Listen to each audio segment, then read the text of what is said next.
Hello, hello, everybody. Just give me 1 second.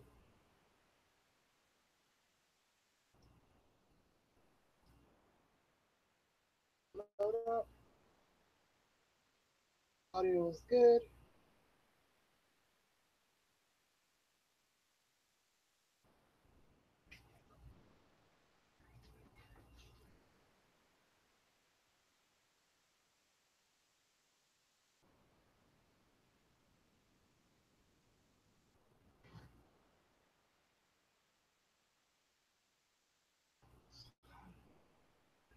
Hi, Tanya. Hey, Brandy.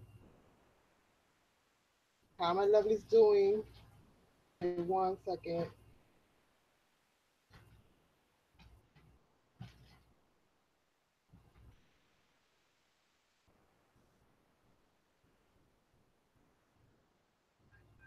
Let me take the volume off because I know I can hear myself. Everybody. Hi, Slim Cards. How are you? If I'm not mistaken.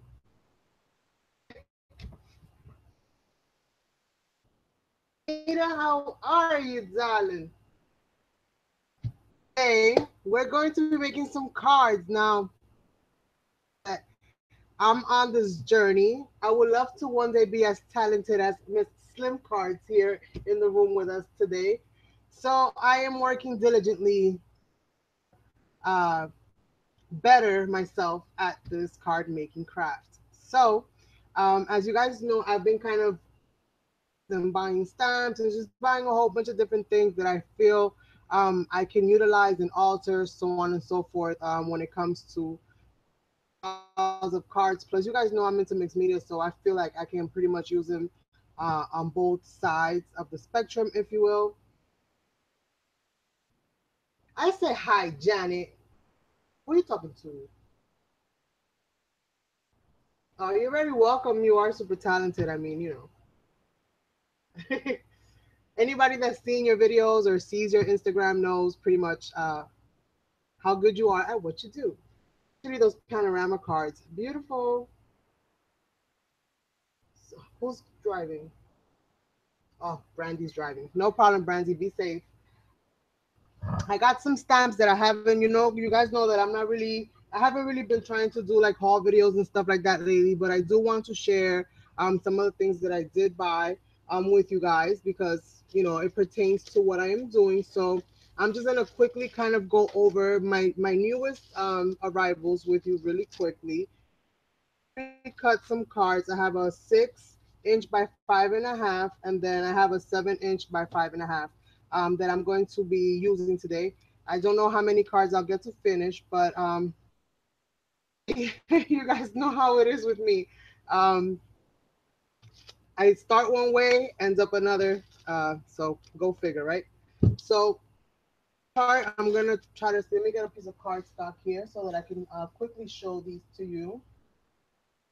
All under the $2 range for the most part.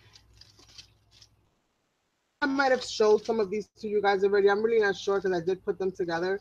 But I got these houses, and this was like I think under $2. Nice and big, and they will be perfect for like a card front, um, you know, home related or pretty much anything. You can add these kinds of houses to any kinds of backgrounds. So I got this one. Them to you guys already. I am so sorry. I'm trying to get better, but I haven't put them in my binder yet. So this is probably why they're they're doing a second round here. And then I got these, and I hope that you guys can see them. Too bad. Yes, aren't they? I thought they were perfect. I'm like, I can cut these out easy. It's not too difficult for fuzzy cutting, so this is like perfect for that kind of thing. And then I got this one. I actually thought that this stamp was gonna be bigger, like the flourishes and stuff are going to be bigger, but a small little detail here and there, and they all have roses incorporated for the most part in one place or another. So I thought that was pretty cute.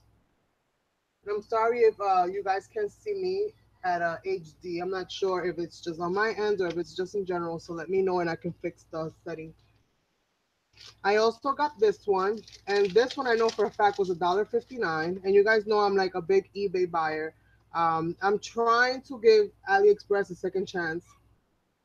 So I have things in my cart, but I'm just not sure because our relationship thus far has not been that great. So Carmen, release and let it out. So I got this one, which you guys know I'm all into nautical stuff, pretty much like Brandy is as well. So I love anything that is beach related, water related, boats, all of that good stuff. So this pretty much incorporated a little bit of everything, and it's a pretty nice size stamp. So I got that one, and I'm not sure which one of these I'm going to be using today. For the most part, I am hoping to get a couple different ones out. This one with the little birdhouse, which I thought was easy for fuzzy cutting, at least easy enough. These other ones should be pretty easy to fuzzy cut, not too major of a pain. I really like this part. And the little houses were a bonus, but I really love this birdhouse right here, which is why I got this stamp. And then I got my Oriental girls. I love Oriental type things, and everything like that. So this is another one of my little secret passions, if you will. So I was very happy and pleased to see that they had a stamp. Now I don't know how this stamps out yet because I have not used them at all, um, but it's pretty cute. Hi, Kiki.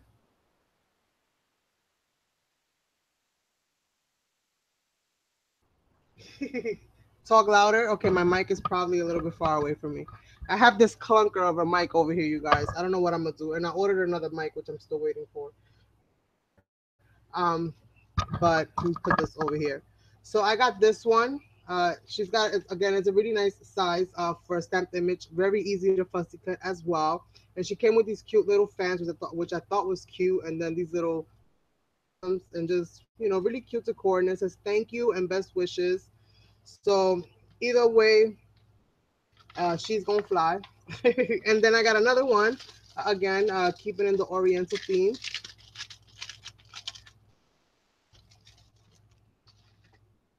Little girls in the front.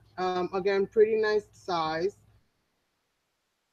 almost a finger, quarters of a finger at least. So, but again, pretty easy to fuzzy cut, and that's kind of like the things that I'm looking for now as far as my stamps are concerned. Especially when I'm gonna have things like this be like the focal point. I want them to be easy to fuzzy cut, especially if they don't come with a die. And I haven't had any luck finding a die for this yet, but sometimes they have them and they just separate them, and you get lucky and you find them. That luck. So this is the two for my Oriental, but at least I have something from there. And then I got this one, which is a winter. Oops, broke that. It doesn't matter because these all go into my binder anyway. Um, some deers, and it's got some landscape, and I just thought it was really cute. It has a Christmas tree in there. I'm not sure. Well, it's got season's greetings, so maybe that's why. Um, size bird here, and some rabbits, and a fox, and a deer. Here. So it for my stumps. Thank you, darling. Oh, Carmen, he's coming in 30 minutes. Uh-oh, prepárate. Get ready. Good luck with that. And I got this die. I call it Clowns of Rain because that's pretty much what it is. It brings two clouds and then this little thing, which when you look at it in the picture, it looks like it's humongous, but even when you buy these kinds of things, you guys, so be very careful. Try to always see if you can find the size. And I encourage you to buy yourself a ruler like this that only does millimeters and centimeters, so that you can have you know, so that you can know more or less how big the things that you're buying are, especially when you're investing money into, you know, dies and stamps and embossing folders, and you're buying from overseas. They don't use inches the way that we normally do. Use inches. It's very rare when you find, you know, any measurements in inches. So if you find anything like this, I urge you, this has been a lifesaver. Whenever they have the measurements, the first thing I do is pull out my ruler just to see, because I have got burns a few times with some dies that are just not that big. I don't want to take up too much of you guys' time, and I know that the creative process. I have my dies right now in this little storage. I put magnets on pretty much everything. I bought 15 rolls. I bought 2 rolls of 5 feet by 12 inches on eBay for like 15 bucks, free shipping. And to me, it just seemed like it was very affordable because I have, you know, 12 inches that I can play with. I can pretty much make a whole bunch. I don't even know how many, but I can make a whole bunch. I filled up this entire box with all my dies and magnets, and I still haven't touched the second roll. So it does go a long way as far as storing them. And a lot of people are storing their dies like this now. And honestly speaking, I must say that it is very convenient for the most part. Let me just see, because I did put the same kind of tape on all my new ones. Let me just thumb here real quick. I'm still in the process of labeling them. This is the one that I tried to cut the other day. Wait a minute. They just came today. So where did I put them? Didn't I put them in a little baggie? I put them in a little baggie. I know I put them separate. And then I bought this gate die, which I am not at all pleased with right now. I actually contacted the company because I contacted eBay, if I can find it in here somewhere, which is probably why it's lost. If I find it sometime before the show is over, if you will, then I will show you guys. But today, not many. I have a few more coming, but I thought this was pretty cute. It has a whole bunch of different flowers that you can pretty much cut and make and assemble. So very dimensional. I got this one, which is the Alice in Wonderland themed one, and I cut this one out, but I don't know where I put her. So if I find her somewhere before the show's over, I will show you guys. And I also bought the Mad Hatter, and I bought another one as well. It's like a set of 3 different ones that come in the category. So I got those 3. These lady dies that everybody's been hauling. I have I believe 1 or 2 more that are still on the way. I'm not sure, but that's these as well. So hopefully you guys can see that. Hey Liz. So for the most part, that's pretty much it, I believe, as far as what I have hauled as of recently. They're still coming in, so I will show you guys during my lives, you know, whenever possible, unless I'm like super crazy busy. So do you guys want to see the shadow box? Knew I wasn't gonna show you guys, but I'm so proud of it. I can't help it. It was so much work, and I'm just so proud of it. So I'm gonna show you guys. You guys ready?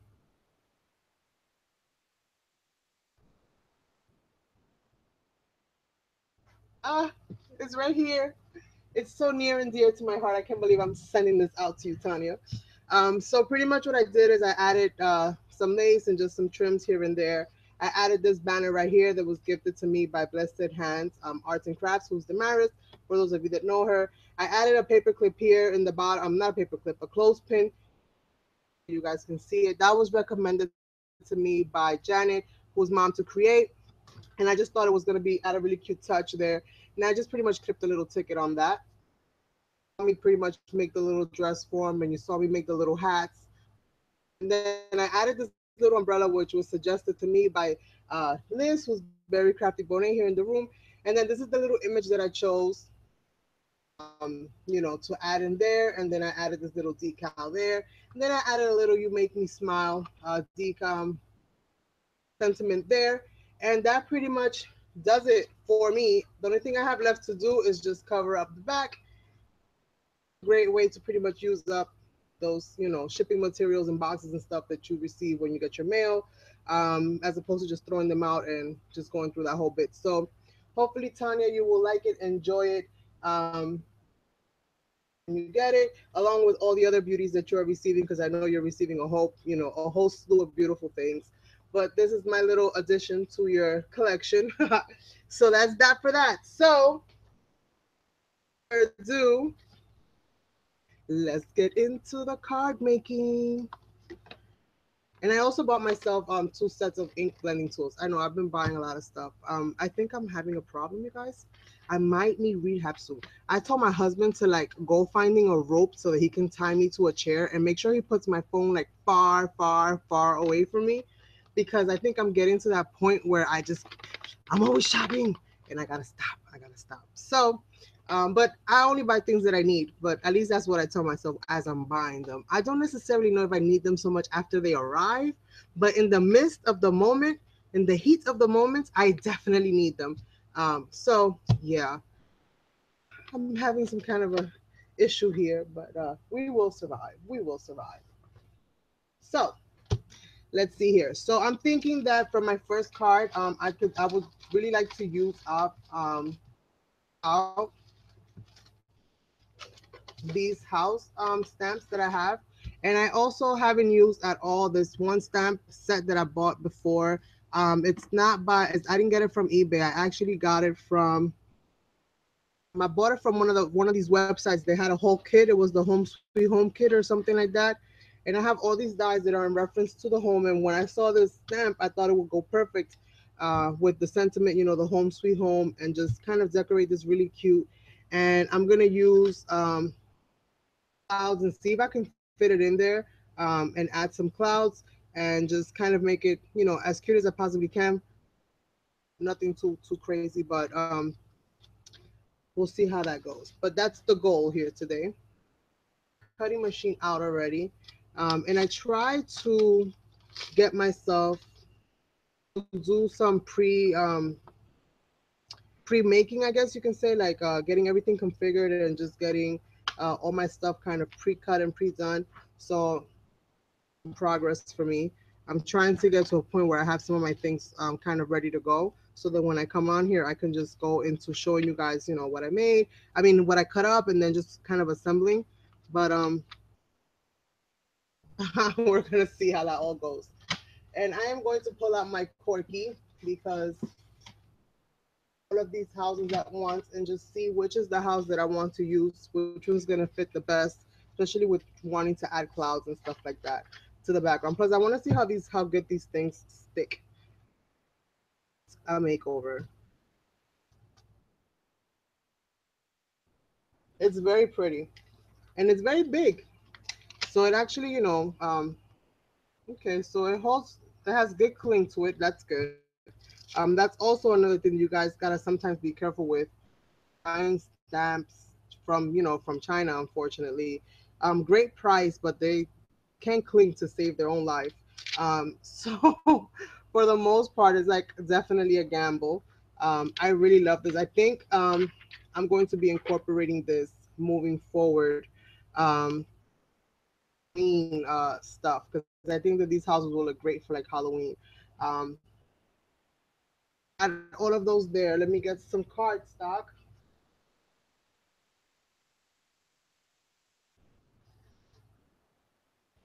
I wish that they had a die for these, because I think these would look perfect if they had a die, because then you can actually kind of die cut, like your papers and stuff like that, like your pattern papers. And I think that that would be so super awesome. But unfortunately, they don't.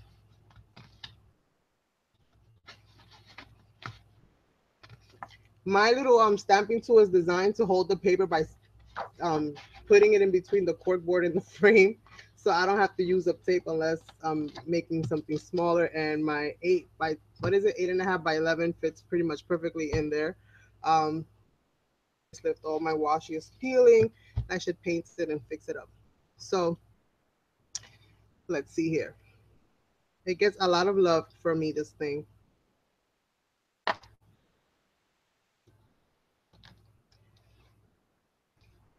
So I'm just gonna pretty much ink up all of these stamps.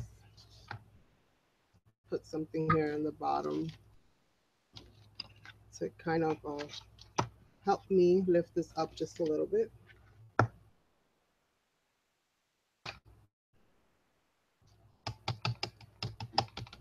And I'm gonna do these first because I will have to fuzzy cut this, and then I'll fuzzy cut these when I'm ready to actually like add them, into the scene. Then I'm just gonna work on the scene as a whole. And let's just see how this stamps out. I haven't used any of these stamps yet. I think I've used more of the dies so far than the stamps. So let's see how this goes.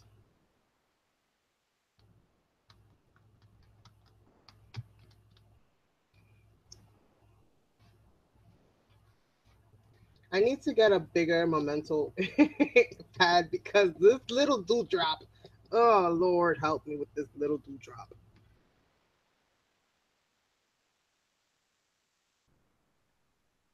They have a unicorn stamp and die set together, Liz, on Ali. Starting to bring them together. Oh man, they're gonna push eBay right out the box if they start doing stuff like that because that's one thing eBay does not have together.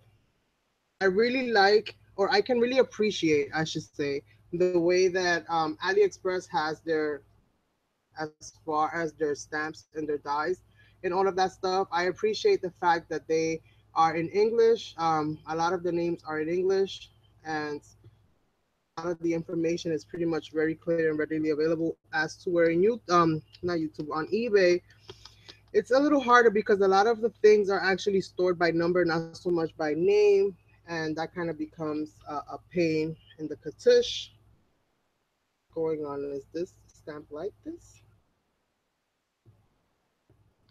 I hope not, because it looks like it is. I already found a blemish on my stamp. The house is fine, so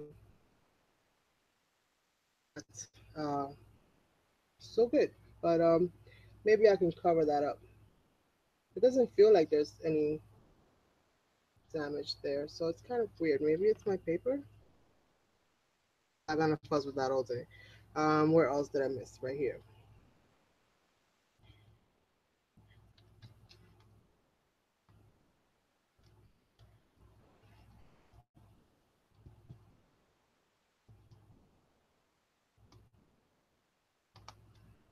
So I think overall, these stamps are really nice. It has a lot of detail, which is awesome. I love this one with the little stones in the front. Some of these with the window sections. Hmm. Okay, that'll have to do. Treatments, right? So let's see here. Let's see here. So we have this one stamped out. I think one time is enough. I'll figure out what and what's going where. And what I'm gonna save. Stamped out. Whatever doesn't get used will be put away. This one away now. Put this one to the side. So I'm gonna work on my very first card and see how this goes. I'm going to cut out. I was cutting out some clouds. First, decorate the front of my card. Add some clouds. Add some colors of clouds to the front of it. Make the sky nice and blue. And where did I put my card bases? Let's see which one is for the size of this house. I gotta see which card. Because I think I'm gonna use the 7-inch for this one because the house is so big, which is a good thing. Because usually you end up with these little teeny tiny stamps that you can do certain things with, but you have to end up incorporating so much more into the cover of it, just so that you can kind of get it looking pretty. So I'm gonna grab that and I'm gonna play with my blending tools. You guys know I've never used Tim Holtz's blending tools or Ranger's blending tools before. So hopefully, you know what they say, right? Sometimes the tools make you a better crafter, but you know that's a lie, right? Dedication makes you a better crafter, not the tools that you buy, which is why I was using sponges and they did the job just perfectly fine. But they were kind of falling apart on me, and I found a really good deal. So I was like, you know what? Let me go ahead and do it. I must have paid less than 13. I think it was like 12 something or $13. And I got this set and I got the the 20 pieces to go with it. So I got both of these for 13 bucks, free shipping on eBay. So I thought it was a good deal. What I have to do now is I have to buy Velcro because I think I'm gonna Velcro it to the ink pads, which is I think what a lot of people do. I'm gonna try that as well. Get some blue water soluble or blendable markers, I should say, non-alcohol, so that I can incorporate different blues into the sky. And I'm gonna see what I have here that is blue and that I might be able to utilize. So I think these two plus my ink pad should be good enough.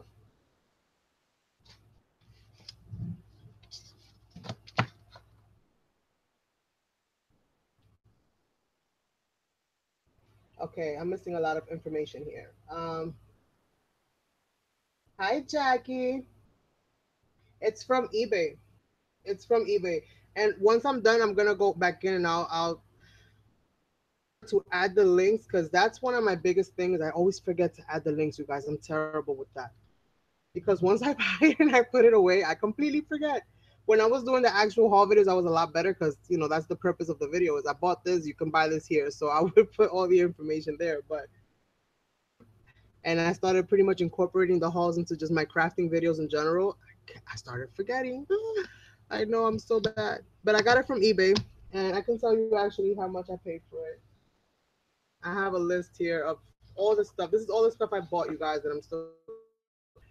Of course, house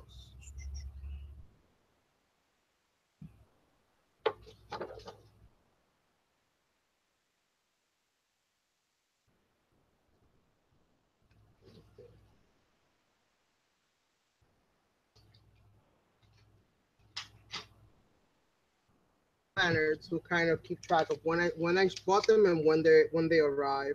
So I have here 185 for those houses. 185 free shipping for that house stamp.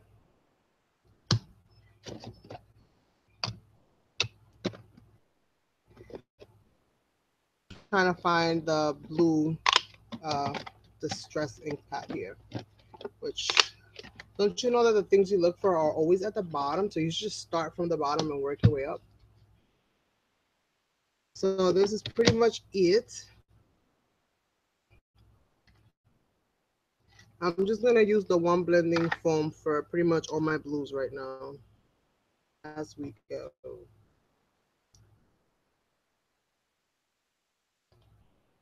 Hey Nix, how are you, darling? Let's see here. So we have our blue, and this is dun, dun, dun, Broken China. And I got the Broken China in the marker, and then this is Faded Jean, which is a little darker of a blue.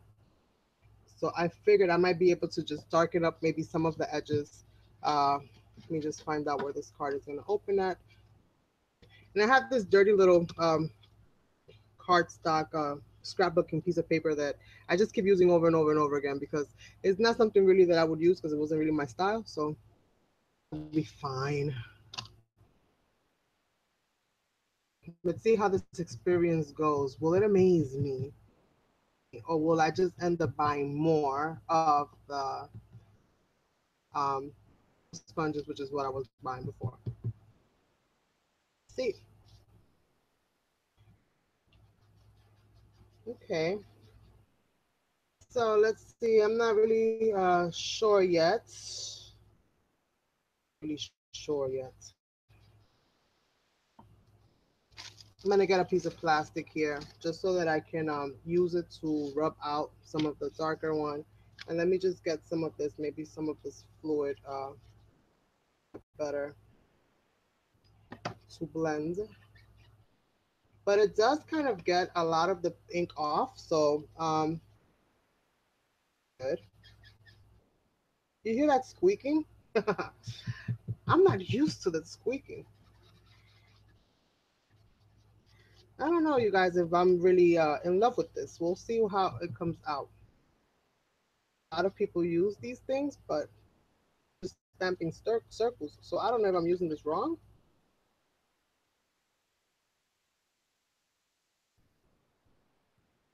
I don't know if I'm using this wrong. So I'm just gonna keep going and see. Uh, because I might be using this wrong. You're supposed to kind of swirl it around. Right now, I'm just stamping circles everywhere. It's looking like to me, so I don't know. It's been that kind of day here in this town where this little house lives at.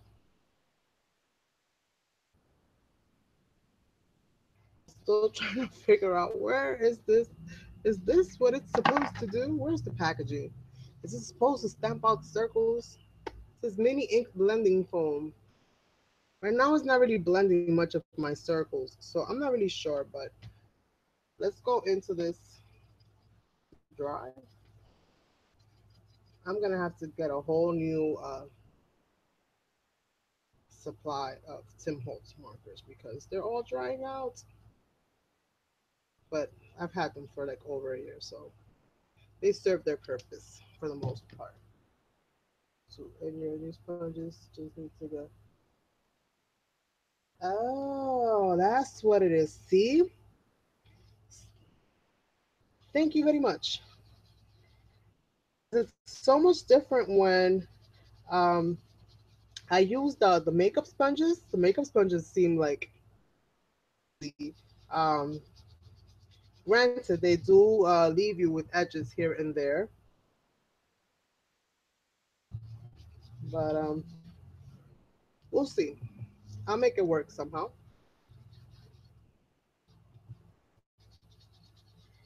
I'm like, should I spritz this with water? And then the other side of my brain says, no, don't do that. Because those two right now are arguing with each other. Those two sides of my brains are arguing with each other right now. They're like, Carmen, what did you buy? That is saying, listen to Slim Cards. She knows what she's talking about. Oh boy. All right, so let's see. At people's videos, and these blending effects are just marvelous, and I am here going crazy. Let's see, no peel paint. Maybe a little bit of peel paint. I don't know. I really want some grass in here. Let's see. Let's see. Now let me ask you: this with any kinds of inks, or are these specific to these Ranger ink pads? Can I use these with any kind of water soluble inks? Is what I'm saying. I know so not so much alcohol, but can I use these with any kind of water soluble inks and stuff? Because that would be awesome. Do I have anything else in here that's green? I thought I did. I guess not. Okay, so peel paint it is.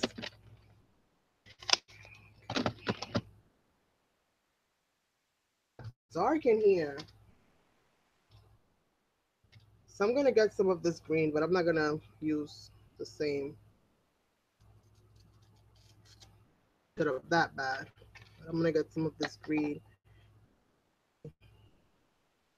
If this would be maybe the ink pad itself just doesn't have ink. So I'm gonna go into this and just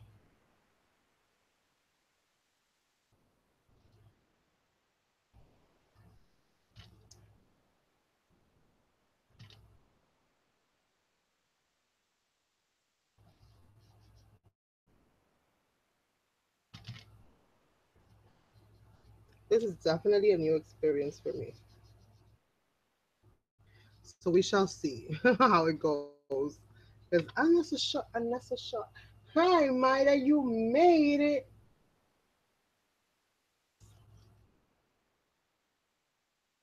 Oh, that's awesome. Because I have a lot of water soluble type markers and stuff that I can definitely use that with perfectly. That will definitely expand my color spectrum here to be able to use something different other than the ones that I am using now.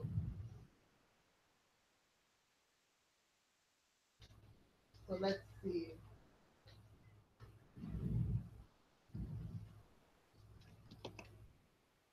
Let's see. Because usually what I was using for like my sky, I was using these. These are like chalk base, I think is what it's called. I'm not sure, but chalk base, which they do a really good job and they blend in really nicely. I think because they're kind of oily, they do a really fantastic job. Um, but this one right now, I don't know, because practice does make perfect. I try some of that Creative Zen that I won from Brandy. Any blue in there.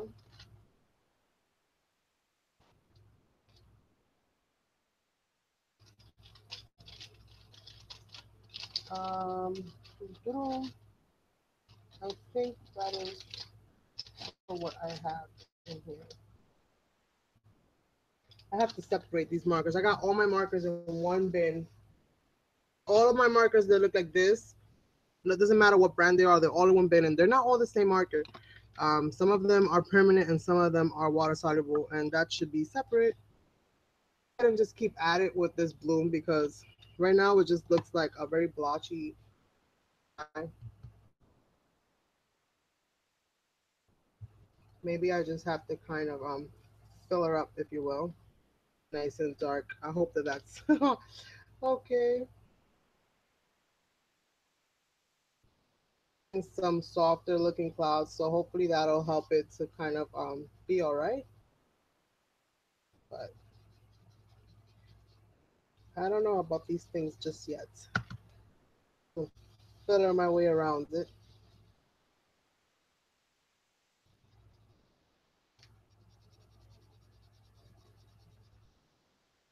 Because it looks like the edges caught most of the ink, which is why it's stamping out.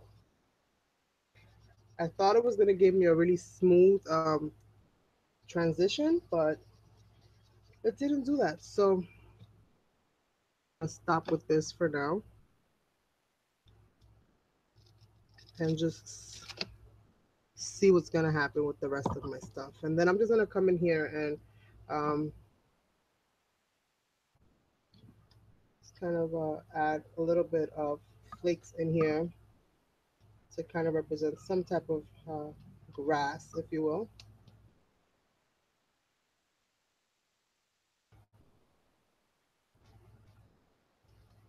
And this is why I have to practice because everything else for me at least seems a lot easier to do. And for something so small, like mind blowing. I'm like, what the heck is going on? I'm so lost right now. How do I even do this?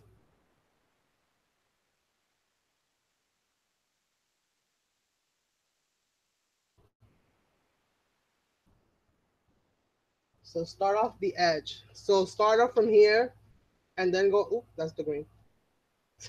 And then go in.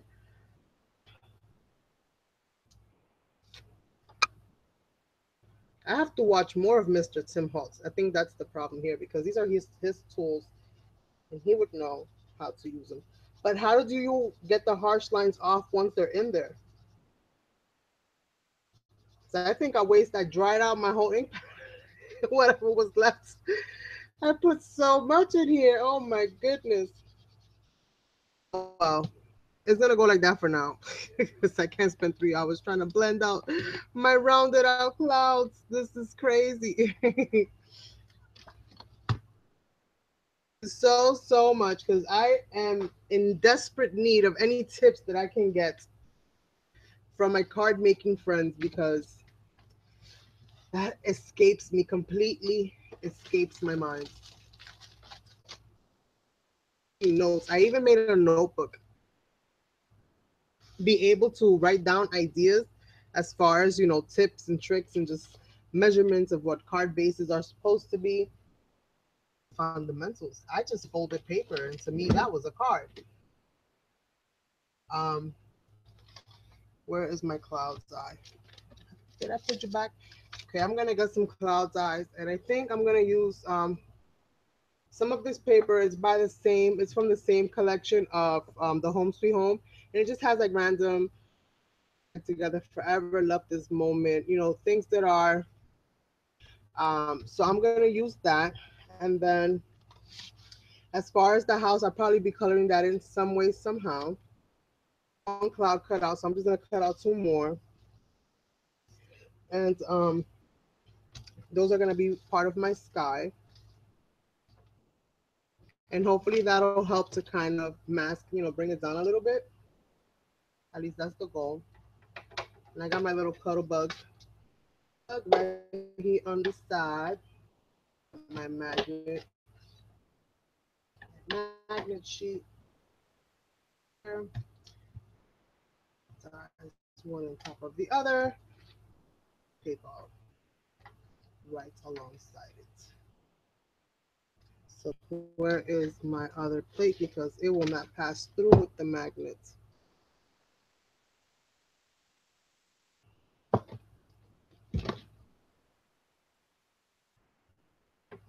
Oh, I will.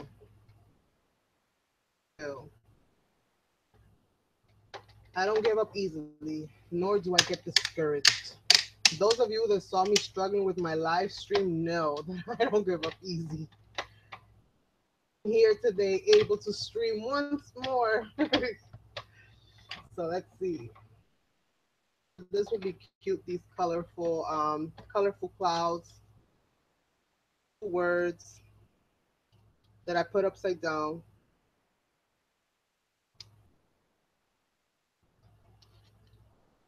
I might need some more of those small ones. Let's see. This paper a little bit so that I can maneuver it some. Get the most out of get the most out of it. Plate. Oh, it's right here.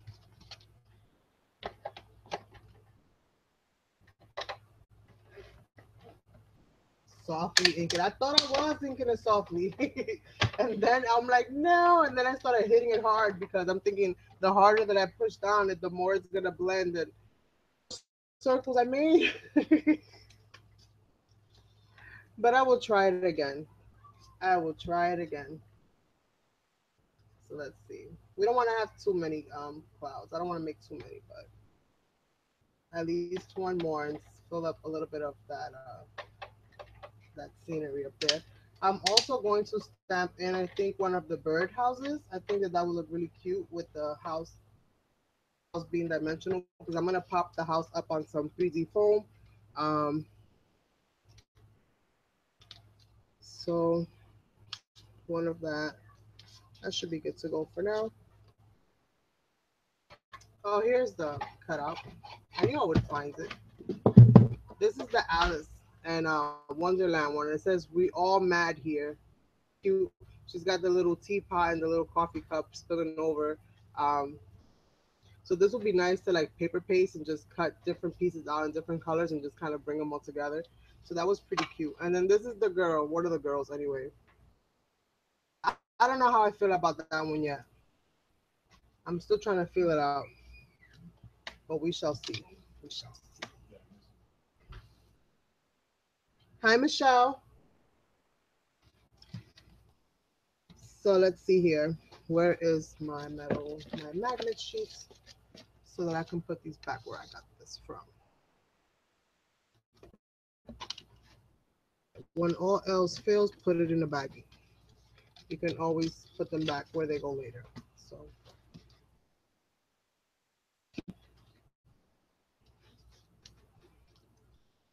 I don't know. Upside down. I also have some other cloud. I'm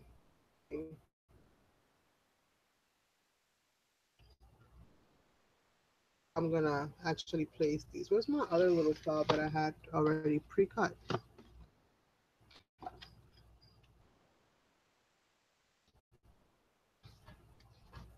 Okay, if I'm gonna do that, then I have to ink up these edges. I'm gonna do in this so that they kind of show. just gonna look like one big die cut.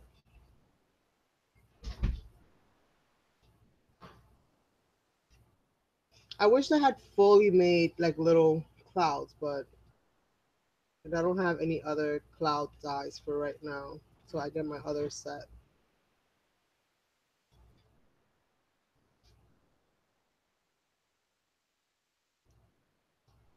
I love it. I can't wait for my Mad Hatter and my rabbit. Yes, it's the rabbit and the Mad Hatter that I got. So I can't wait for those to come out so that I can make a cute little scene. And I have a stamp set that it's the Alice in Wonderland stamp set that I got from eBay. It's got like all the little images, like all these little scenes, which I think will make a beautiful background. For once I get the other ones. I can't wait. I'm probably gonna make a card for each of them and then a card for all of them together. Fantabulous, because she's the only one that has words. All the other ones are just regular. It's just the character. Um, the bad thing is you won't find them under their name. That you won't find it under Alice. Find it under some kind of number. But as I was scrolling through, and I recognized it, I'm like, that's Alice. I was like, oh, I gotta get that. I think little by little they're starting to kind of implement some of the Disney-ish characters.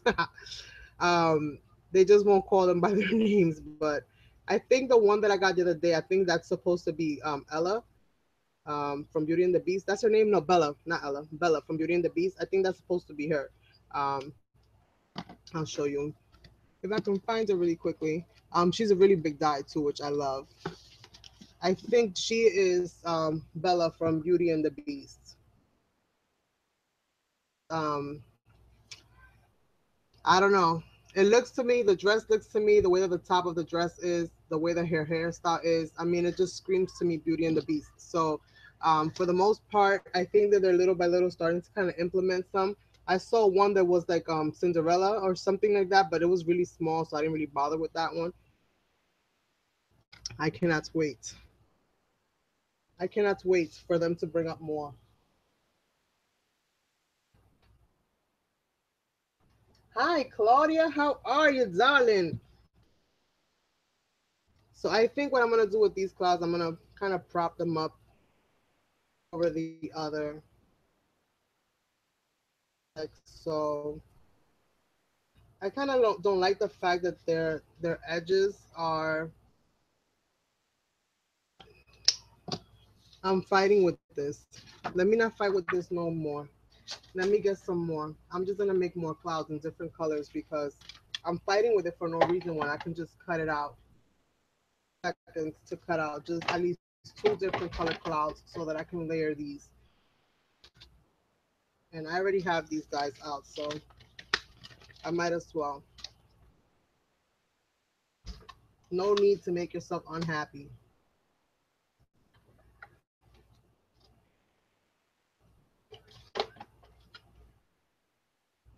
So sandwich these babies in and pass them on through. And they cut pretty much one pass, but I pass it through. Usually for the ones that are not so intricate, you'll get away with passing them ones, and they'll mostly cut. The only one that I'm having an issue with right now, like I said, is this new die that I bought. It's of a gate. So I'm happy with that die. It is a beautiful die that does a very sloppy job. It does not cut through properly. It's like I don't know what the heck. Different sandwich versions later on and just see if I get any luck out of it. But so far, hi Crafty Cat, how are you, darling? So let's see. On this wonderful card making journey, I think that will probably look a lot better. Um,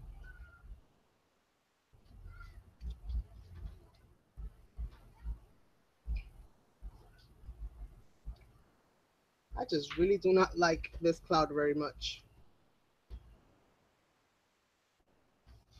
I just do not like the way that it layers, but we're gonna figure it out because time is of the essence. I want to get more than one card done. So um, I'm gonna start with that one. I could actually use all three designs, so I'm gonna start with that one there. Do a little bit of it so that I can figure out exactly where I want to place it first.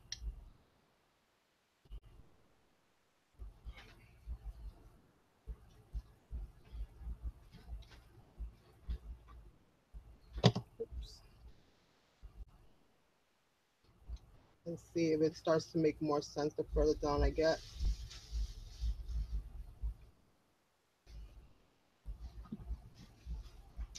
I am becoming a clumsy little ninny now. Let me see.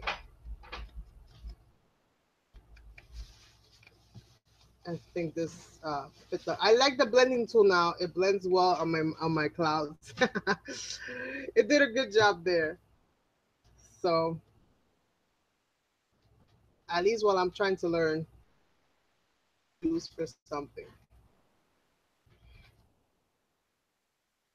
Get this down packed, then the rest of it will kind of fall in a little bit easier.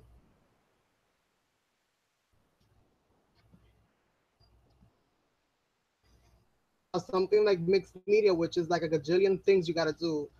Just my mind organizes that so much better with making a card, which is not to say that a card making is simpler.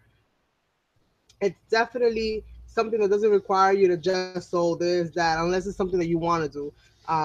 You just pretty much layering pieces, which is all, a lot of cutting and just organizing and stamping and coloring and stuff like that. So much more easier for some than it does for me. Like, to me, that's like the ultimate assault on my brain. It's like, no, what are you talking about? Making cards? No, get the paintbrush. Mars, get some paintbrush, get some paint, get some paper. It's just so funny.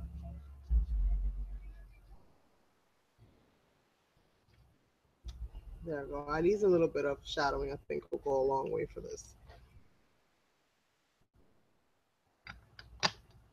Like, hi Isabel, how are you? Yes, pick up Maida some. You can't talk to that girl about food and not offer her any. Not right now.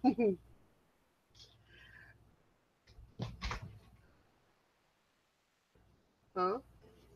Later.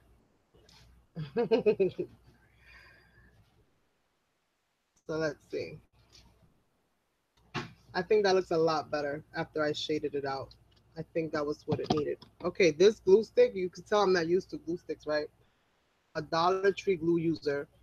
Um, and I have it in my little fancy schmancy little fine tip bottle, and I just love that thing. Um, but today I opted for glue sticks because it's something that I hardly ever use, and I figured, you know what, give it a go because you never know. Trying to expand my horizons here, my wings.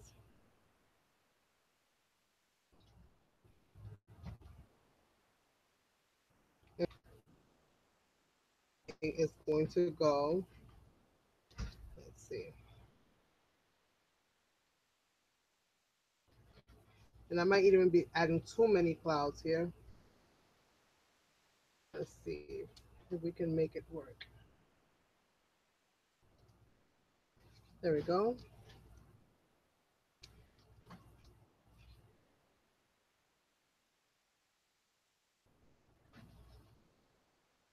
I don't think I need that piece. So glue stick. I'm gonna um, this little piece I'm gonna leave right there. This little cloud, I'm not sure what I want to do with it. I think I want to use that one instead and just cut half of it off a little bigger.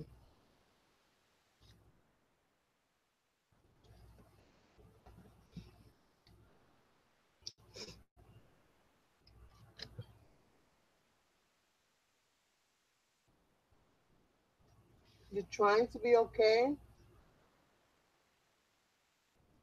Why?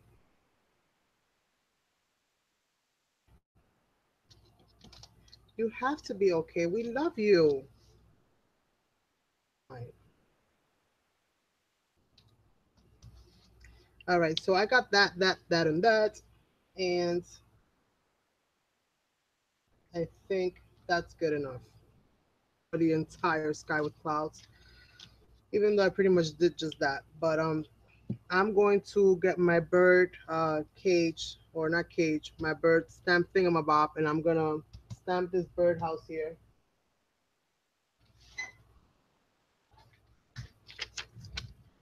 because I think for how intricate the house is, in order. I'm just gonna see how that's gonna look, and I'll color that in accordingly. Doing. Where are my ink blots? Oh, let's go, Mom. Mhm.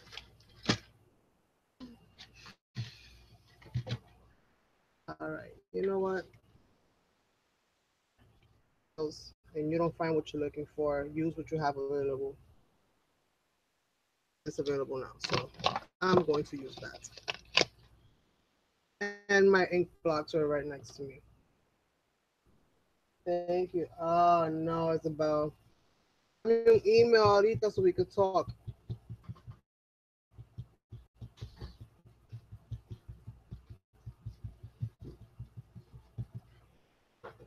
This is my used up one. Let me get my fresher one. I bought like 15 of those little ones. I should have just invested in a big one.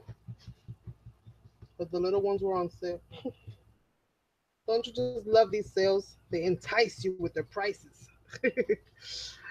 So let's see. My other house is gonna go somewhere along. Well, actually, I should put my house over here because I have some grass here, and I think that this will look really cool right here.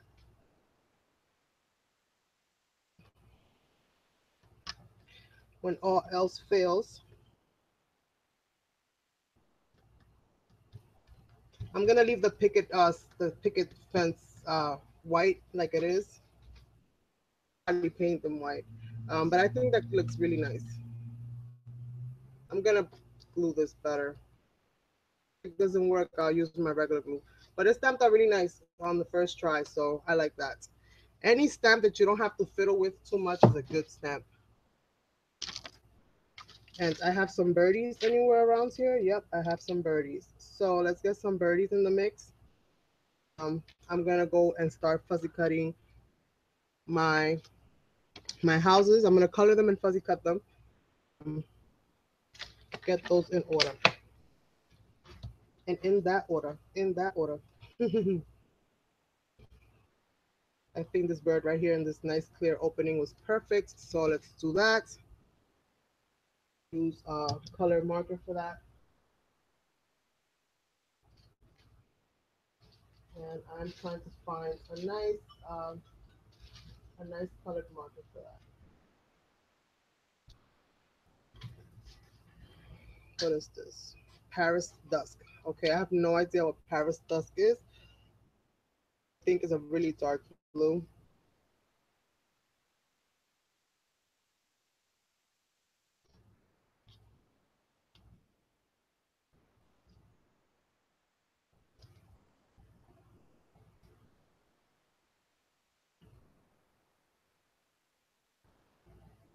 I think that'll do.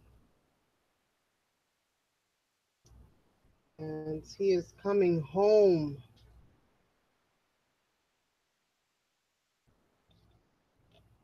This birdie is coming home. That'll work. And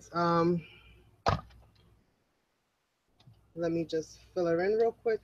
Make sure that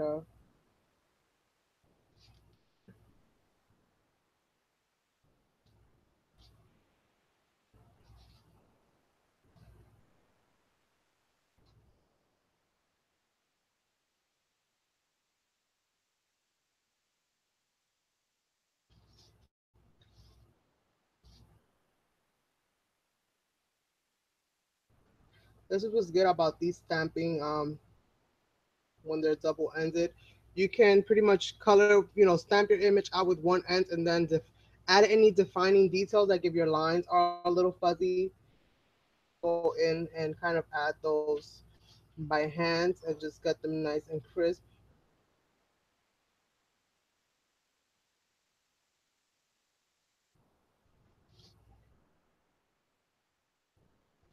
Alrighty, so that'll work. And got the birdie flying home.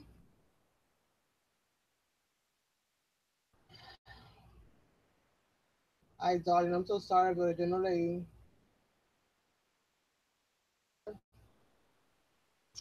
Aw, that's so sad, darling. But don't worry, prayers, and you're gonna be a-okay in no time because you are one strong woman,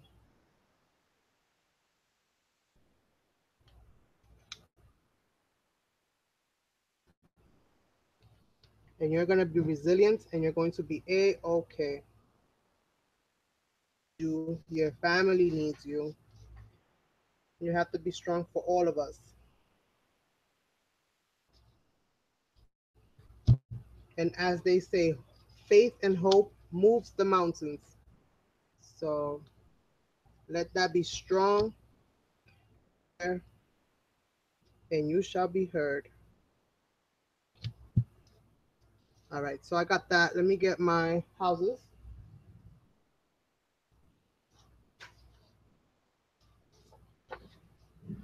And so far, I think it's coming along. I'm gonna die cut the word home sweet home there.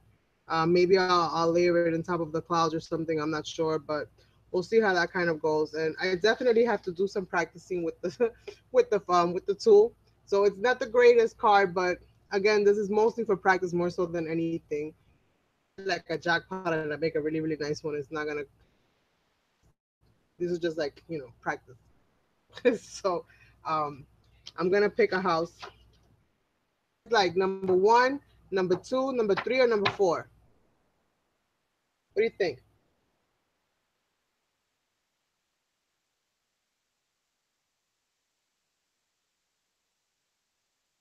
One, two, three, or four. One, two, three, or four.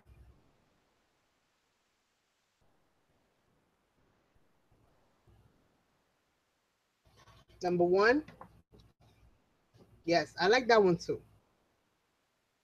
So let's see here. I'm going to get my alcohol markers. I think is the best way to go with this.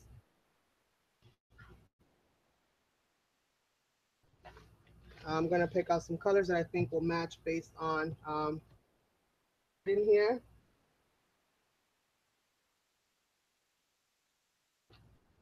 So some red. I have I punched out of cardstock. I punched out a whole bunch of little dots with my hole puncher, and I glued a whole bunch of dots on all my markers, and I colored all those dots in. So now I know what my colors are because these from eBay and stuff, they don't have names. They just have these funky little card number sequence that doesn't make any. So I can pretty much just kind of see, like I have a darker red and a lighter red, what to go with what.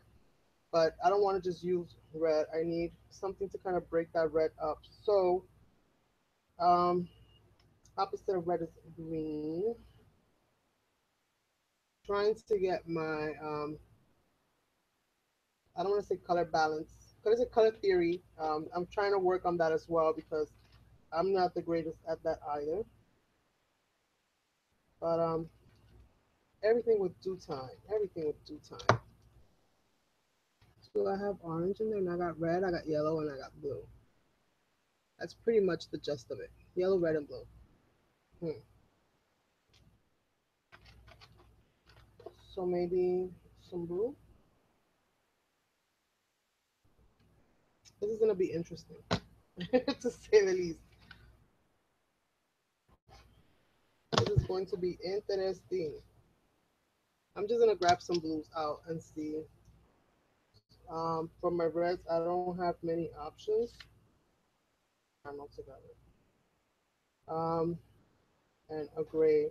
a light gray so that I can hopefully um, shade in some parts of this place. I think this is pretty light.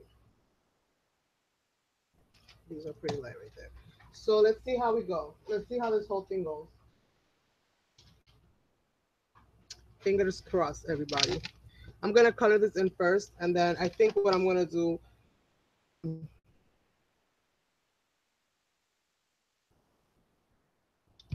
I should go with first. Let's see how this goes. So fingers crossed, because this is the point of no return, is in the coloring, and I am not the best at markers yet. Again, something else that it's kind of like a work in progress for me.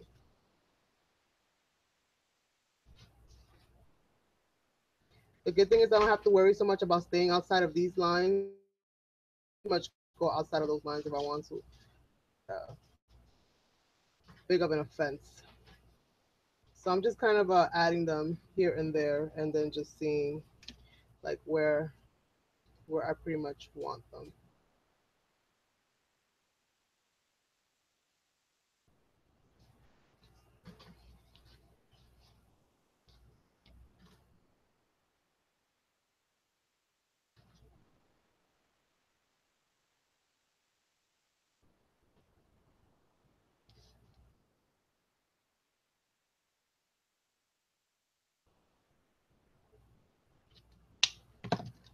Let me play with my grays real quick and see. So this is my darker grays. Oh, chisel tip.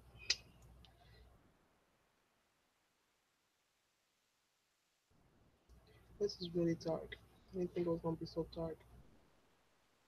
So I'm just kind of dabbing it in here and there. I'm not gonna go too crazy with this.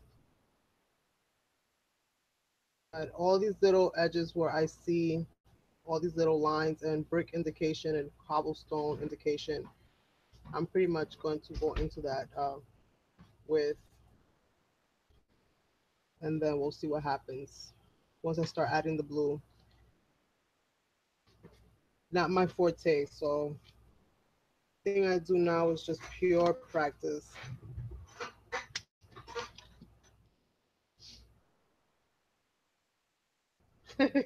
Yes, Brandy. Gray. So I went into pretty much with the dark one first.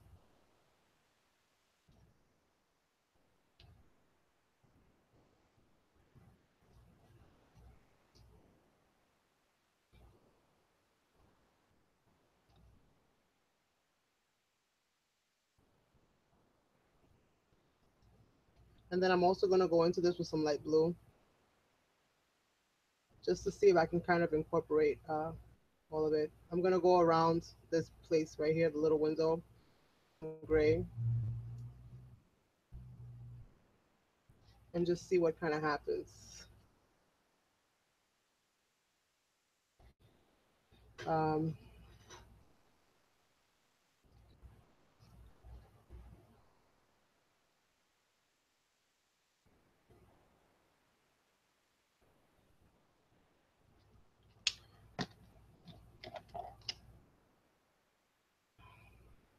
I'm going to go with the lightest one, blue.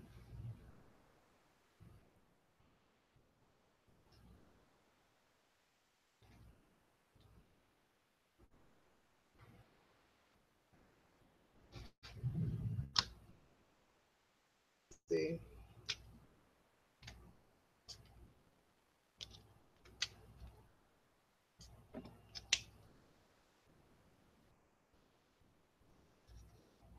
This is going to be one funky looking house, right?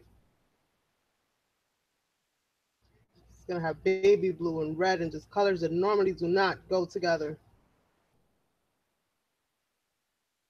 Nature can make all kinds of crazy color combinations, and so can I.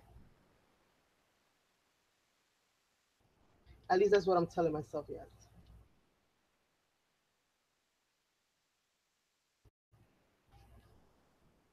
Oh, you did some stewed chicken, Claudia? Yummy, yummy.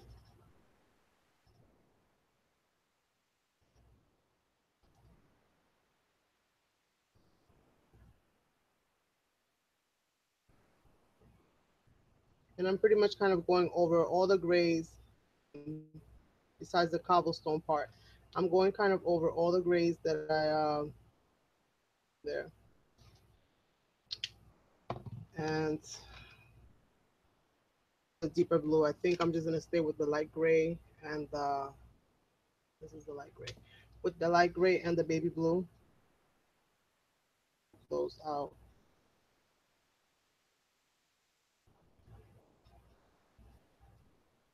Because if this is like a stone house anyway, then all the stones are gonna be colors regardless, right? That's usually how those stone houses look. They're all so.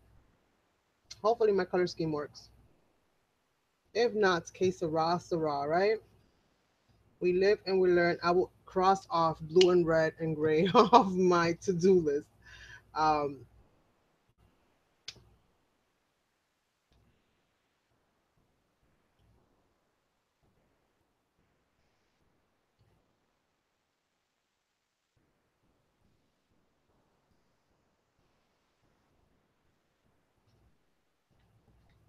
I'm gonna darken up some of those cobblestones that are there,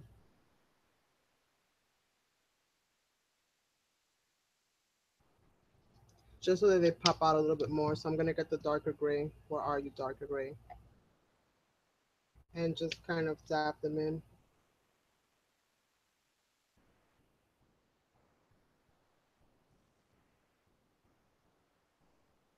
Now, I'm not gonna color the whole thing, but I'm just kind of catching a side off of them, just catching a little bit of a of an angle, so that it kind of looks like they're sticking out somewhat. I think that's that for that. And then this is the red that I was using. This red here,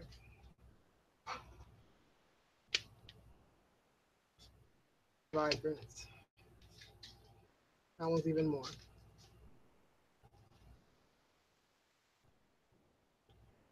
It's just paper.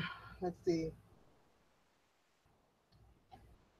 So like, I mean, besides these bright colors that I'm bringing it into a modern era, but for the most part, it does look very much very vintagey. Like you could definitely apply this kind of stamp to multiple different scenes, which I think is very good.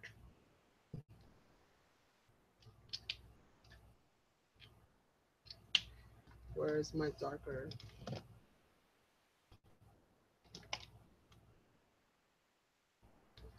Color this in.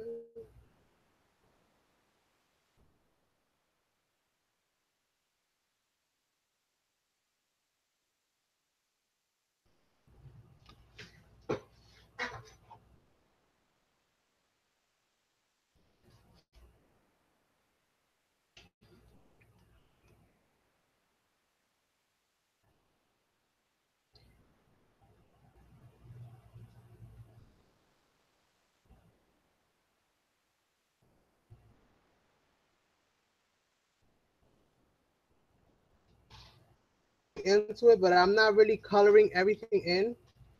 Kind of dabbing all the little specks on the all the tiles on the rooftop, so that I still have some of that black and some of the other colors kind of the gray and the grays kind of showing through. I get all uniform one color. This is the light one. The light one. And then I'm just gonna kind of and just fill it in so that any little ones that I missed now get filled in with some of this gray. So I don't know if you guys can see that very well. Light tones into it. It almost looks like one of those 3D screens with the blue and the red. It almost looks kind of like that. So let's see, what are we missing here? We're missing some stairs. So let's get into the stairs. And a lot of grays in this one.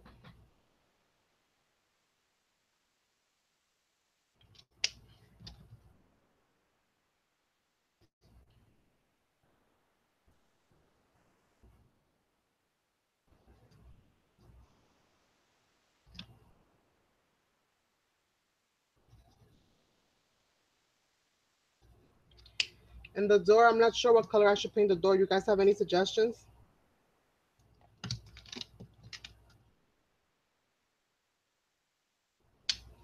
Definitely got to get the blinds red because if all the other details of the house are red, is red also. It takes me to make one thing. You definitely have to have passion for what you're doing. Very time consuming. Any ideas? Red? Make the door red? Okay. So I pretty much made all the other little details red, so that definitely suits the bill.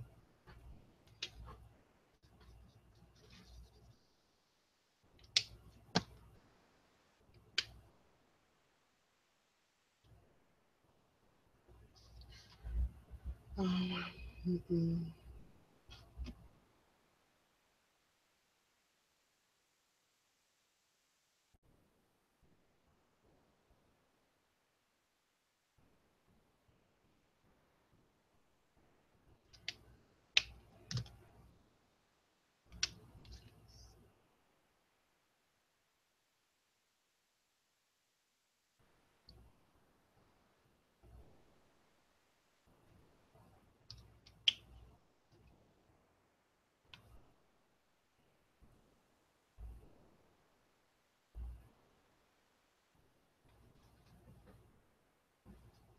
So overall, not too shabby. I was really worried about how this was gonna look, but it came out pretty good overall. Worked out with each other.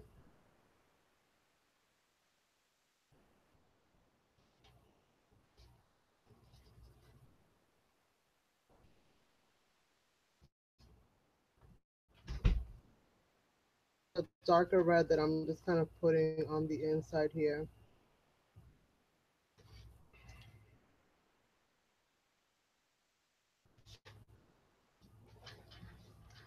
And now I'm gonna get some yellow to color in some of these windows and we'll be good to go with that one. And the yellow, I'm just gonna use a regular Memento ink. Memento ink. This is Dandelion. Uh, to kind of go into this.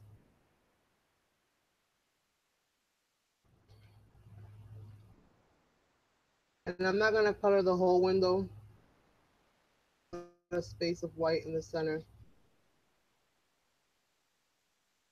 Kind of, I don't know, maybe reflect what will be like sunlight reflecting on it. You know how you can.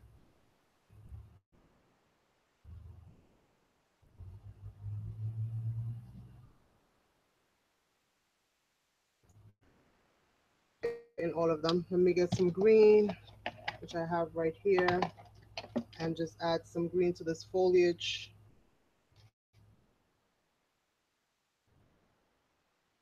And I think this baby right here is done. And now I can cut her out. Woohoo!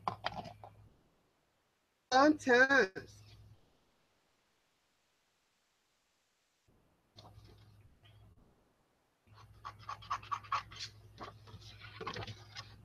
First, and then, and I've assumed that this house is a girl. This came out really cute and really vibrant. So this is gonna look really cute in there. Matches everything. Well, I mean the blue, obviously. Hello, Carmen. But simple to fuzzy cut. Hopefully, not nothing too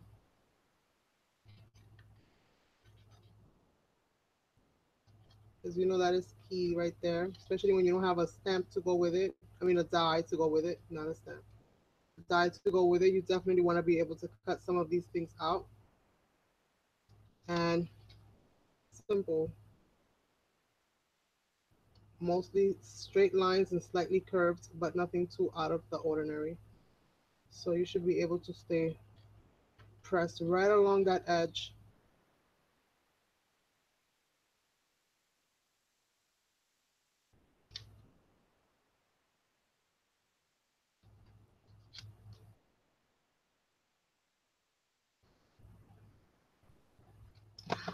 Love it. So we have one. I wonder if we should do two, but I'll do one for now. And then I'm just gonna edge this up because edges, can't have white edges. Those of you that know me know I do not like the white edges unless it's meant to be white.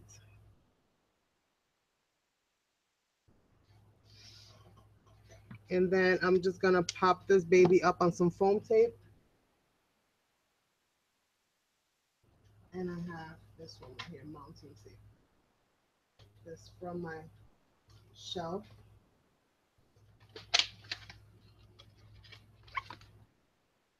This one open. I'll use this one.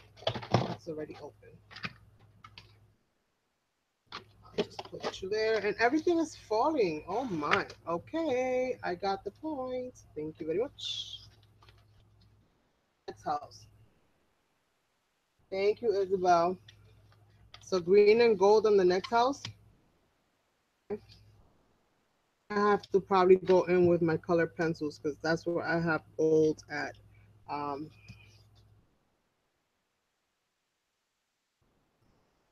so I got the house here. Now I should snap my sentiment somewhere in here, but I need to color this house in. So should I color this house green and gold? Let me see. I have some greens here.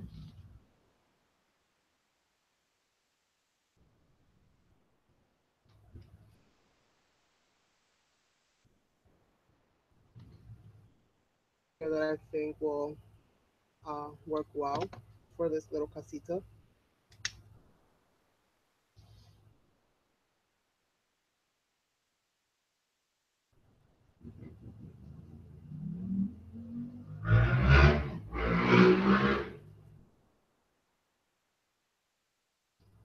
I feel like in that movie, hurry up and buy. Go. Oh man. So let's see. So I'm gonna make this base here. Base is green, and I'm just going to this one, and then where is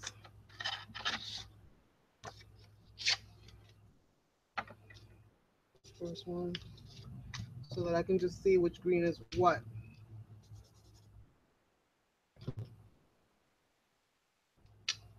They almost all look the same. That one's darker, and then this one that's not green. Okay, so that one's the darkest of the three. So the first one is this one. Yes, you did. You surely did hear a motorcycle. That's the most thing you hear out here are motorcycles.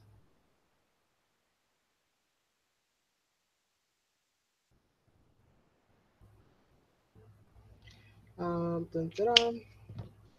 This one's darker.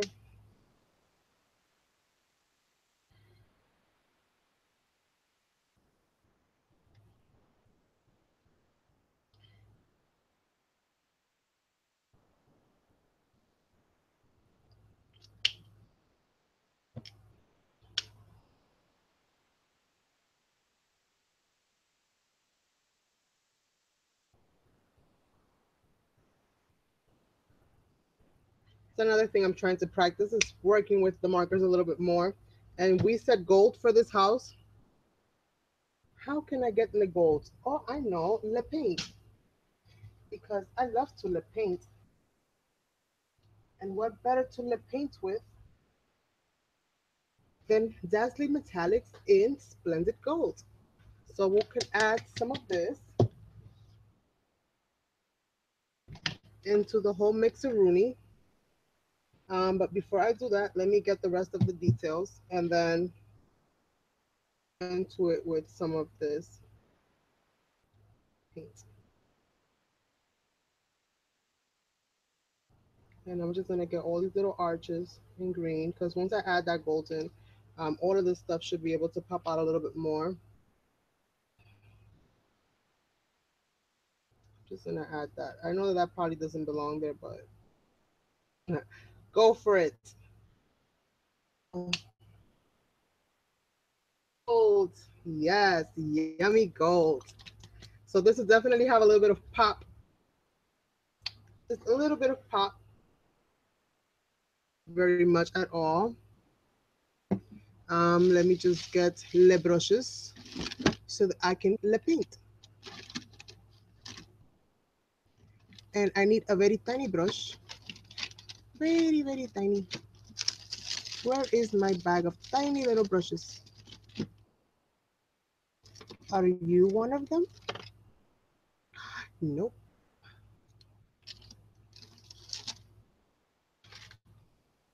Very.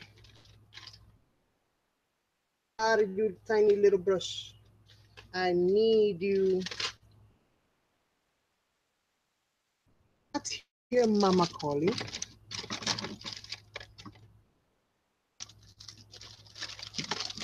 I found you. Yay. Don't fall on me. Already throwing a tantrum. You see this? Just like a spoiled child.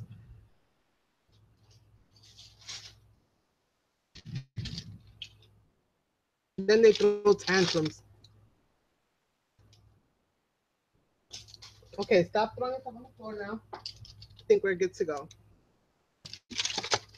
Yay. Le brush is le found.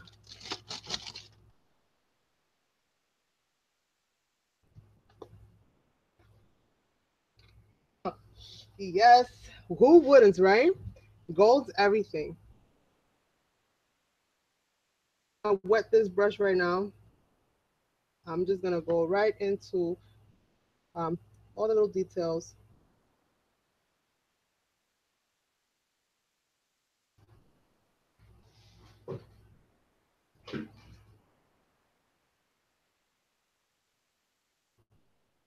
And I'm not going into it very thick at all. For the most part, I'm trying to keep it vibrant but not clunky. So let's see how we do.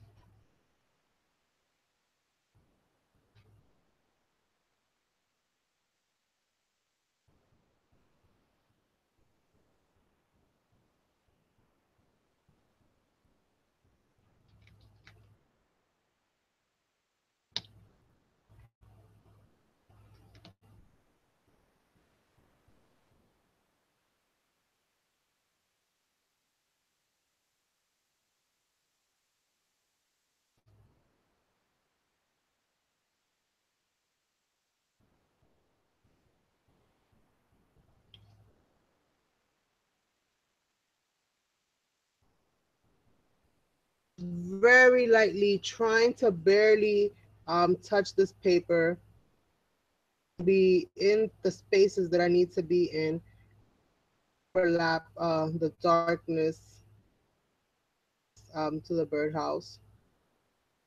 So just very light um, while I'm going into it.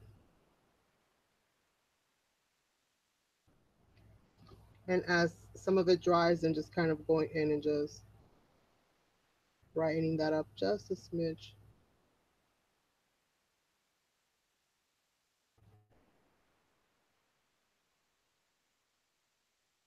Trying to overwhelm it too much. I don't want it to be, you know, because I added so much paint, but I do want the paint to show through.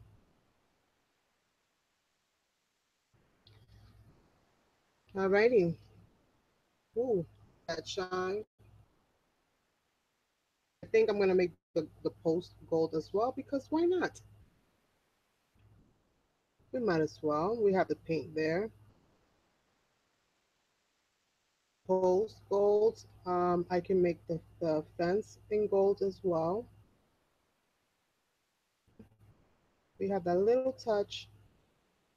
I love incorporating paints in pretty much everything I do. Of course, Brandy, you know me.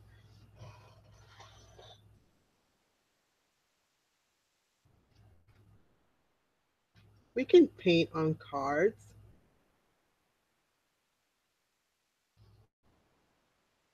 just gives you so many different textures on it. When you guys add the glossy accents and all of that stuff, that it gives you like that dimensional kind of quality that adds just that right touch of glimmer. It's pretty much the same thing with this. Because you guys know I can't resist, and you said gold, so you started it.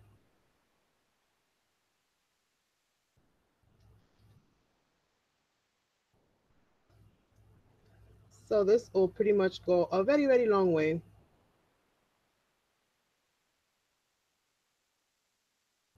I really encourage you guys, whenever you have the option, the ability, um, to get yourself metallic paints. It doesn't matter what brands it is.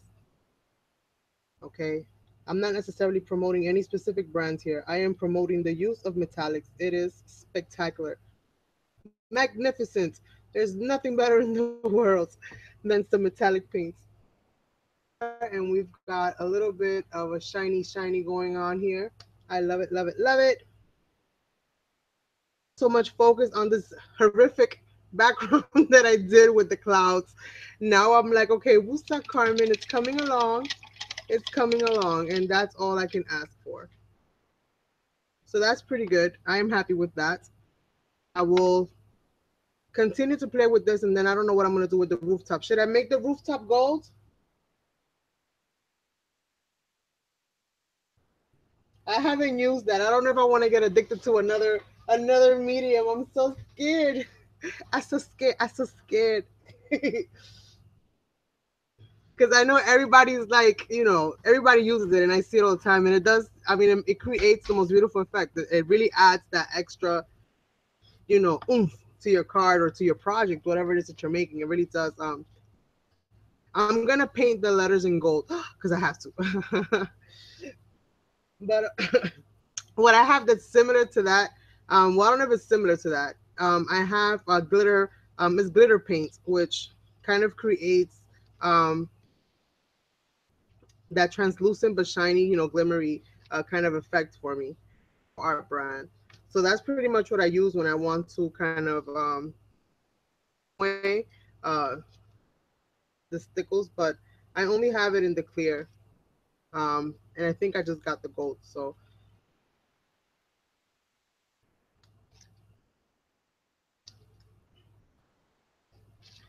let's see in here, and then I'm gonna let that dry, and while I think about it, and while you guys tell me if I should add another color. What color? In paint or in marker? Speak to me or forever hold your peace. Gosh.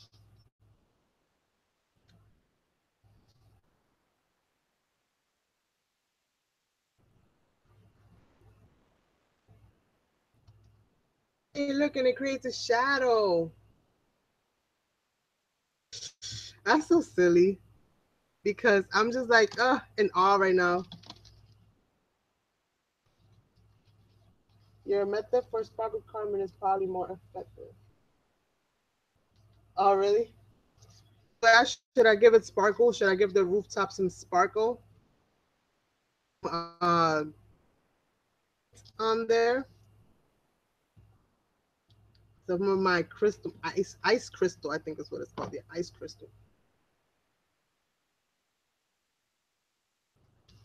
Other than that, I'm gonna go ahead and cut out this, and then I think we paint that, and I stamp my sentiment in the about the home on the inside.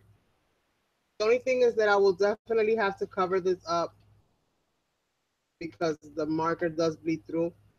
So if you're gonna use marker, it is preferable that you do it, on a mat. Like, do your stamping on one of the matted pieces that you're gonna be placing on top of your card. Otherwise, get ready to cover up your insides because alcohol marker bleeds through everything. Have some glimmer. Glamour does paint to the rescue. We love this paint. And what I am going to do before I add this, I'm actually going to paint this so that when I add my glamour dust, it kind of blends a little bit with the paint and kind of makes it like a green kind of color. So that's pretty much what I do when I want to alter the color of it. I color it in alcohol marker or any color marker as long as it has some movement to it.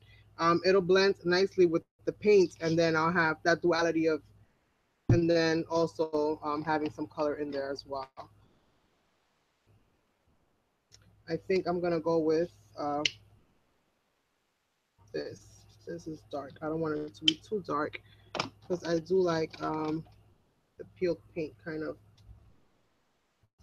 This is dry. There's no solving that for now unless I buy the ink refill. All right, this one's good. Um,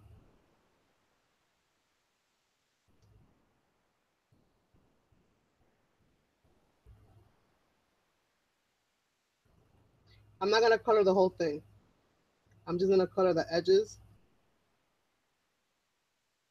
and I'm just gonna let the Glamour Dust paint do the rest. And so, time to get glamorized.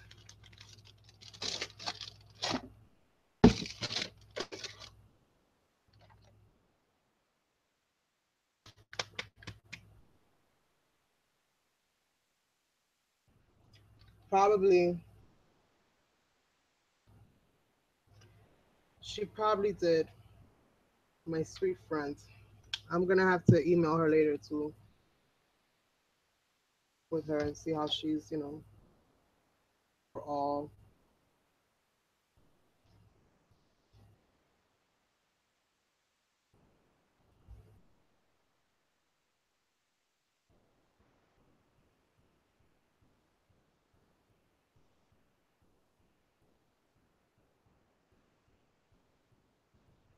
And what I'm gonna do actually is I'm gonna go to each of these windows and to add some of this glitter paint in each of these windows to make them sparkle.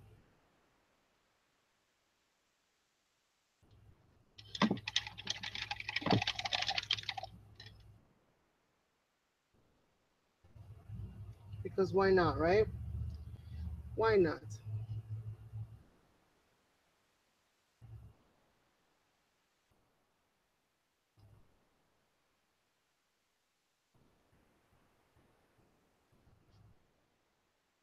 Now it doesn't make it as dimensional as the stickles, but it still gives it that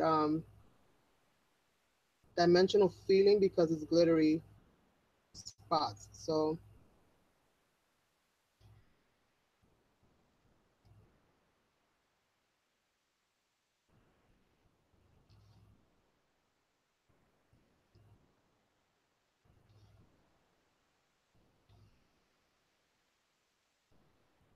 if you want it to be more dimensional, then just allow more paint to area. Once it dries, it does dry clear. Paint you add the more once it's dry, but I only add a little bit so that it dries quick. Because I'm like, hurry up already.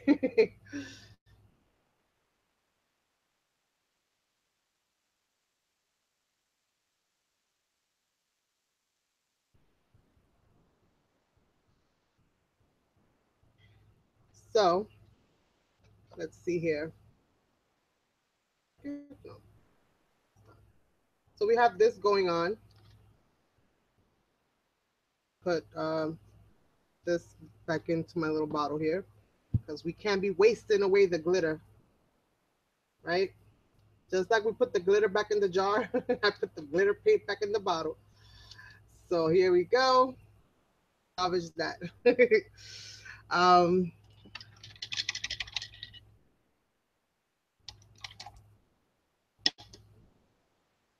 and got this there. Now let me go ahead and cut out the sentiments, which is going to be, did I leave that out? What did I do with that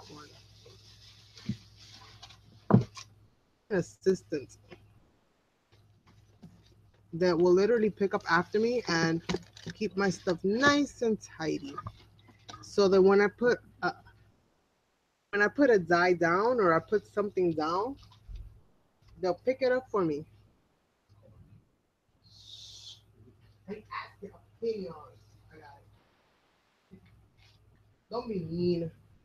My husband's so mean. Made. So home sweet home right here.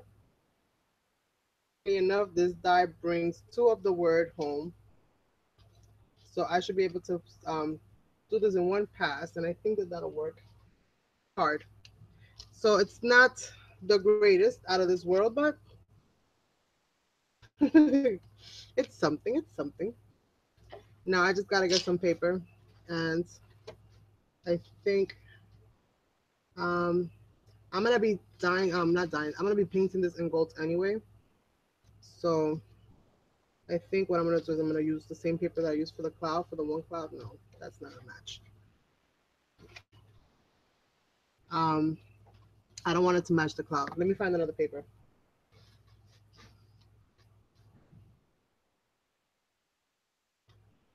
That's what it's about, darling. That's what it's about.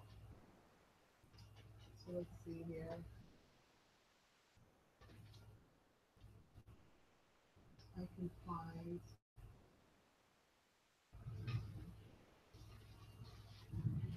All right, I have this one that says family everywhere, so I think that that'll work. So let me get this in there. Home.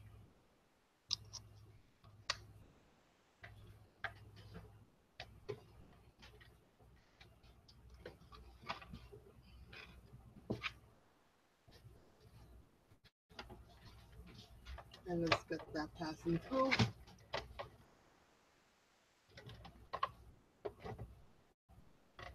Come on, Nelly. Come on through.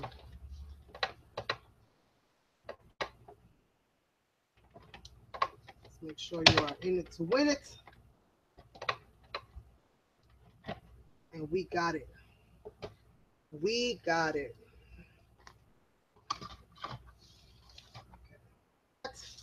Put that there. We have our words. Home, sweet home.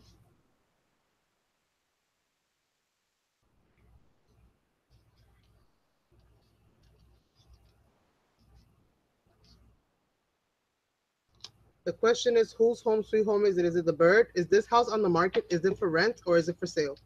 We don't know. Maybe it's the bird's home, sweet home. Is that for auction? So I'm gonna go ahead and paint this. Paint these words real quickly. That won't take me very long at all. And then I'm gonna glue these into place.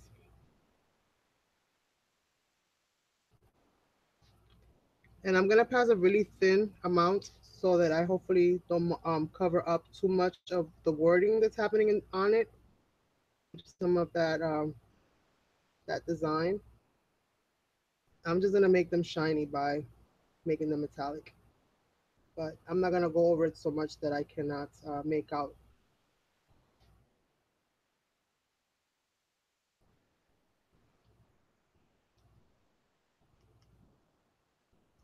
And then we shall see what other card we make. And for my next card, I think what I'm gonna do in the background here with the blender, I'm gonna use some stencils and you know, blend over some stencils and see.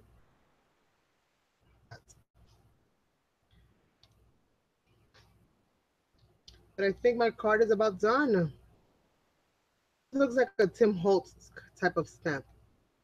Maybe it's me seeing things, or maybe it's the way I colored it in, like his type of kind of style, if you will.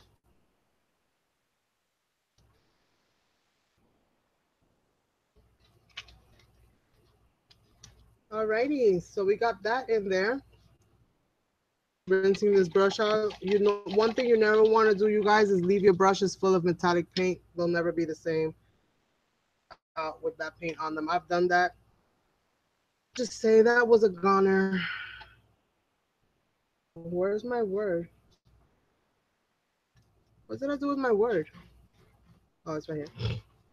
All right, so I'm gonna use this tape for that. Claro que lo quiere. You want everything, Jackie.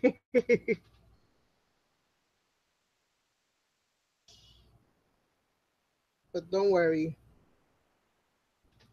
I'll have plenty more. Away something that I made for practice, something that I made for you.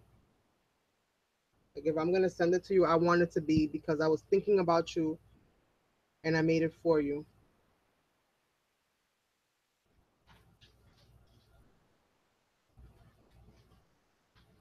Now I could have gone ahead and done a little, matted it a little bit, if you will, and then stuck that on. But I was being dimensional. It was good enough to stick it flat on the surface. Too crazy. Now, if the house would have been stamped in there, then yeah, I probably would have matted this and added a little label or something and pop up so that I have that dimensional kind of element to it.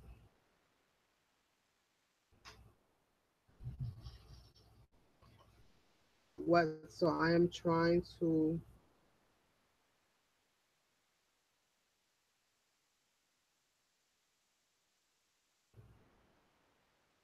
in a way that it dries really quick, but I just want to make sure that it is down. Home sweet home. Yes, very quirky, kind of like me. Although if I had a house, it had to be green and maybe gold along that those lines. 'Cause green is my favorite color. Let's see.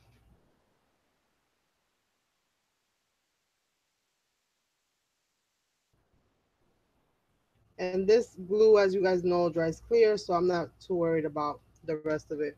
Once this dries, I can actually buff this out and make it shine, which is another plus to having these metallic paints. That once they're dry, you can actually go in with a little tissue and just buff it out, and it'll give it the most ultimate gloss. Um, this cloud right here because she's been trying to move for quite some time. Yeah, and I don't know about the glue stick. It's not really my cup of tea either. So this is my first one, Home Sweet Home, and it's not the greatest, but it's not the worstest. I'm half and half there. The way that the gold kind of plays itself into the card. You guys know that about me.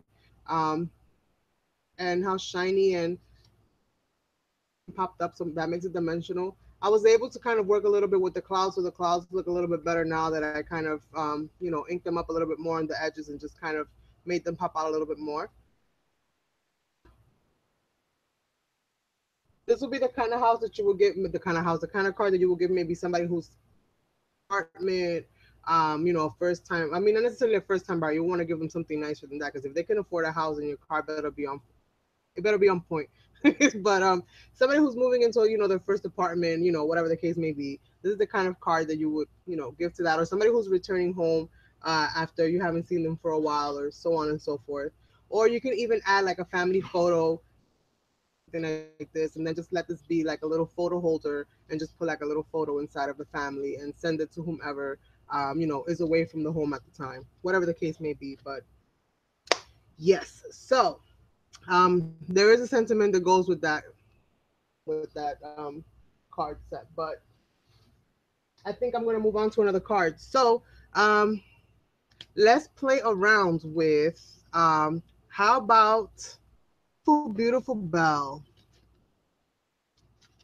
Why don't we play with Belle and decorate a card for Belle? And let me put these away. I'm putting all my little stamps and the ones that I don't find the covers for, I'm gonna put them away. Like I don't even know where. So this is one.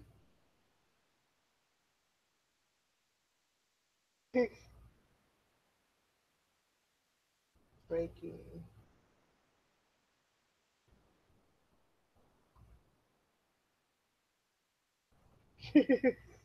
Jackie, you are hilarious. Let me go ahead and put these away because we probably won't be using these. I think I'm gonna paper piece her together.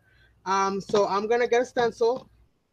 My card bases that I pre-cut will fit this. If not, then I'll just fold over a bigger card and then it'll just be, because I won't cut anything out of it.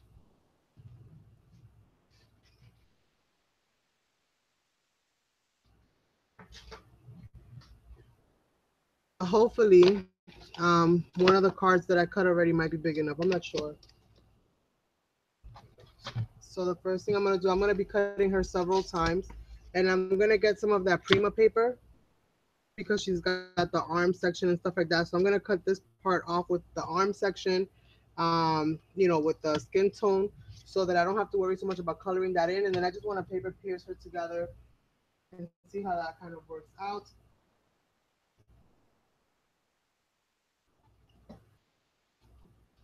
I'm not gonna worry too much about getting a huge piece. Like I'll just get something that's left over from one of my other ones. Probably something like from one of these pieces here.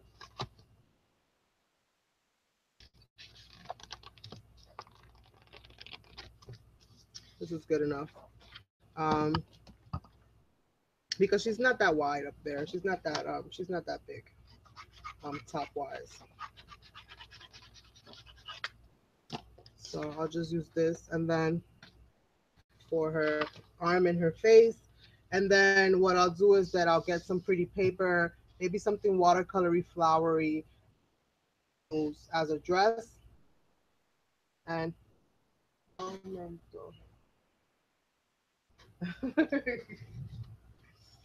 um, so let's see what pretty paper we have um, that we can use for that, to cut her out a second time.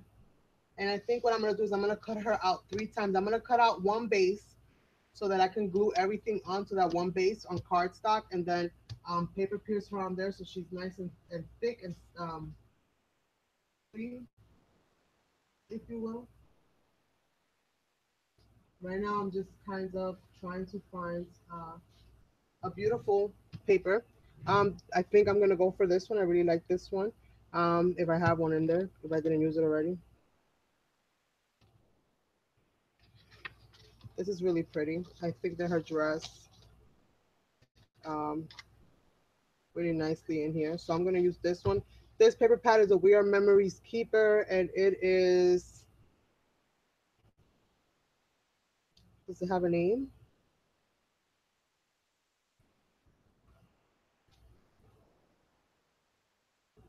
Wildflower, I believe, is the name of this one. If I'm not mistaken, so it's Wildflower.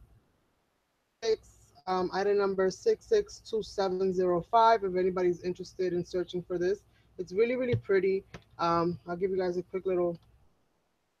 Not all the pages are pretty, but some of them are really nice. It does have some really funky ones, but like some of the flower ones, which is really why I got this, are really, really pretty. I like the green. I like that one right there. So there's a few of them that are good. The other ones, usually what I do, I incorporate them into my mixed media when I don't really like the paper too much. Figure out other ways to kind of use it. So let me go ahead and get this one out.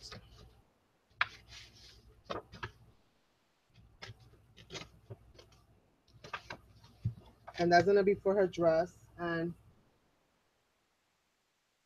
get a piece of cardstock so that I can cut her out. And then I'll work on face. It's gonna be. And again, I think what I'm gonna do with her card base is that I'm going to grab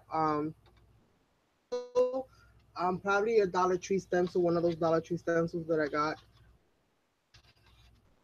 and just do it that way. And she's pretty long, so I think she will be best in a full size. Well, this is what I call a full size, which is just an 8.5 by 11 sheet folded in half. To me, that's considered a full size. I don't know if that's an actual term for that, but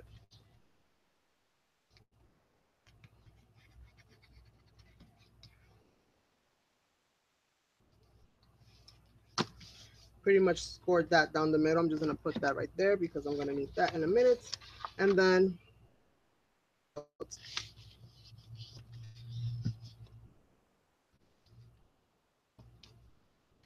out of this. So I'm gonna cut it out 3 times to get the full spectrum of what I'm looking for.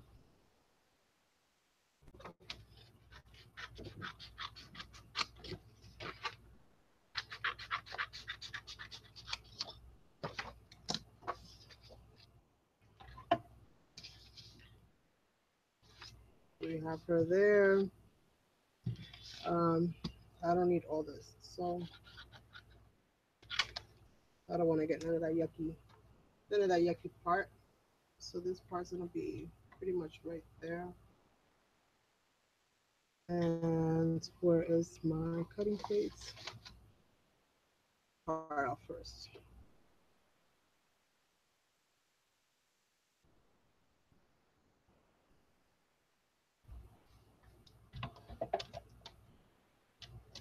And this die, I believe, was $1.59 on eBay.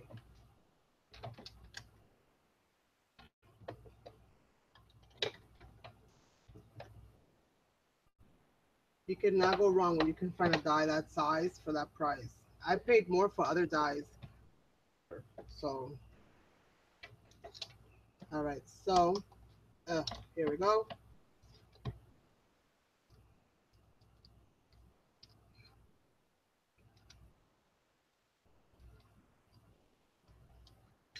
So I pretty much have her skin tone, which is all I really need to have. I think I'm gonna have to cut her out again because I kind of messed up here. I should have made this part longer. So let me go ahead and do that once more, just to be safe. Let me cut it out just a little bit deeper, just to make sure that I have here for what I'm trying to do.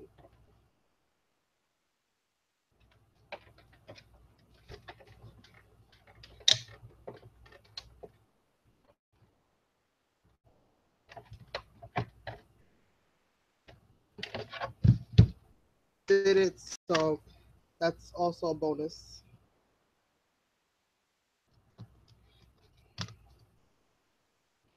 Little poke holes in the back. I was just not using them, so I'm gonna try to use them now. The overall how they came out. This is a little bit concerning to me because it does kind of split open. Works out, but overall, I got the parts that I needed, and it already has a little cut, so I can just kind of cut right along those little edges and add my next step, my next piece to that. So let's get this in there again. This part in there now, which is the dress part that I'm going to be needing to complete her up. And I think this card is going to be rather simple. I'm going to see which words that I have in here that'll kind of complement uh, overall. Right. I'm going to run her one more time just to make sure. Very sharp. Um, good enough, but I did too because you never know. So cut the whole thing out once more. And then I'll just piece her together. One more, which is in the white cardstock, just so that I can glue everything onto that white cardstock for some stability.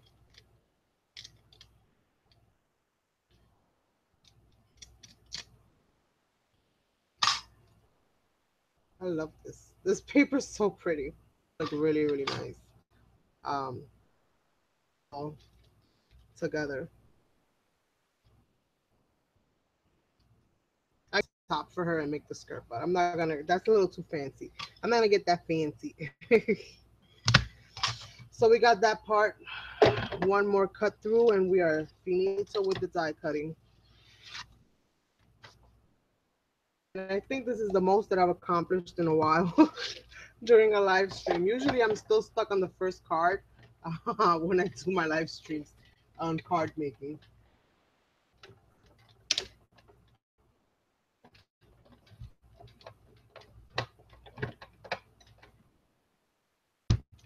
So this is pretty much going to be my base, and this is what I'm going to use to adhere. I am going to, I think what I'm going to use, I'm going to do some background with a stencil, I think is what I'm going to do. And then I think I'm going to go ahead and run raindrops, but I don't want to make the card seem like it's a sad card, but um, we'll see. We'll see. These little flowers don't pop out all the way. Did they pop out for this dress? They don't pop out all the way. Oh, they just I guess these little flowers here to cut out flower shapes. What they're meant to do is just give it dimension.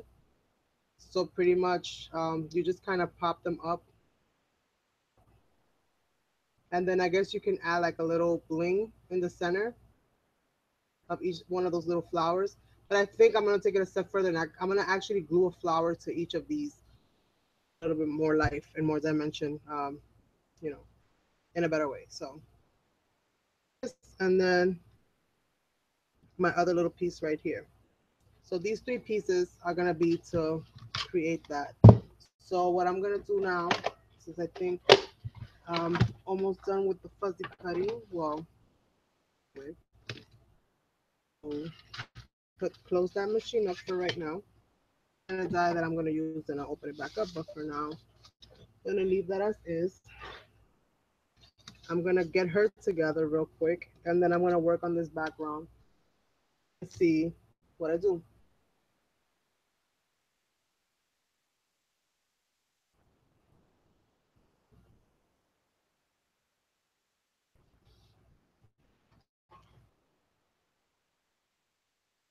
Yes, Brandy is awesome. That she sure is. So I'm pretty much cutting these right along these little indicator lines. Um, of a tough cookie here, but I think I know what I'm going to do. This part here, it's already kind of cut open as it is. Too much about it, but I think this is kind of what I'm going to do. So I kind of left the collar this.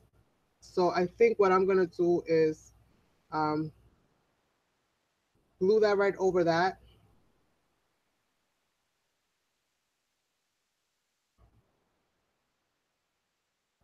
No, I'm not. I'm not going to glue that right over that. I'm going to cut the arm right off. So let me go ahead and start gluing this baby together. First thing we're going to glue down is her face. And I am going to color her hair.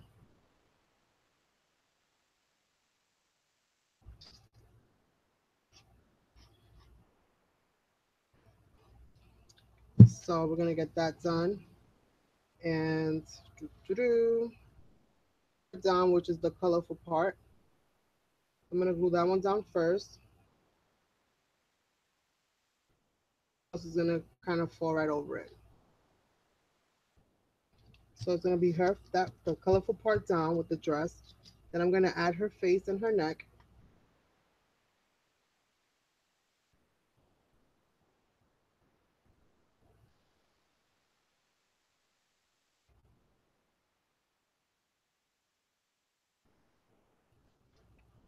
And she's just going to fit perfectly on there.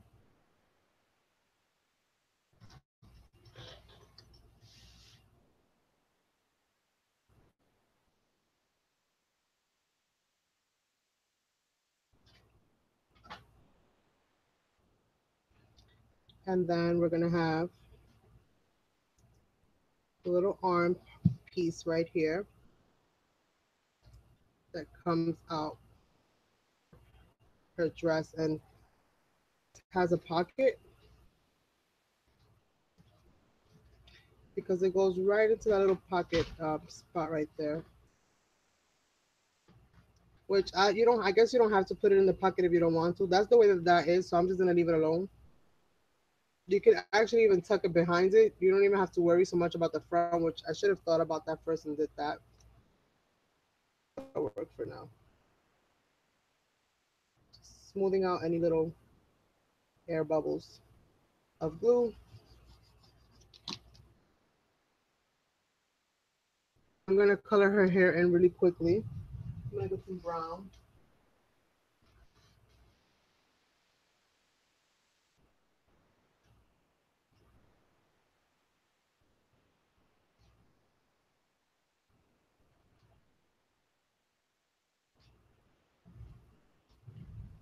And I am just going to color her hair in.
Alrighty, so this is pretty much done. Going to see what I find as far as a thin little something or the other into her dress. And her dress has like a pink. Let me see if I can find a pink. Yes, I can. Her hair like a mauve kind of color. And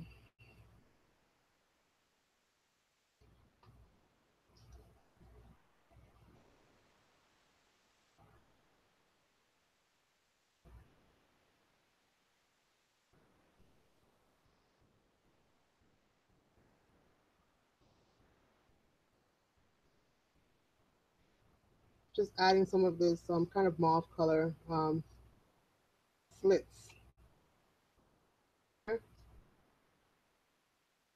Because I guess you can kind of puff this dress out a little bit.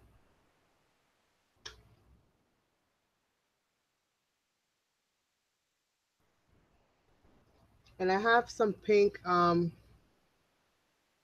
pink. It's a very light kind of pink, but I'm gonna see if I can get some of that pink off of there and kind of see if I can gently go into this.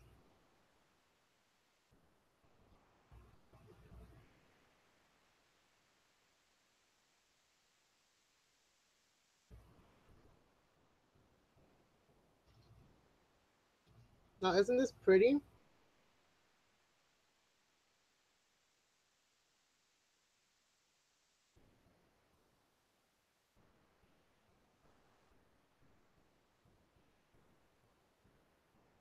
Yes, right? Isn't she gorgeous? Paper combination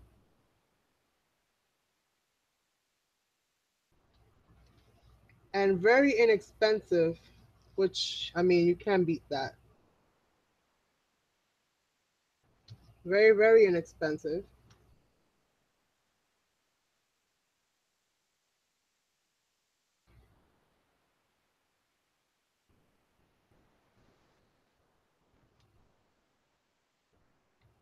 And then I'm gonna find some little flowers, but I'm gonna get my card going to see how this kind of goes. But how tall she is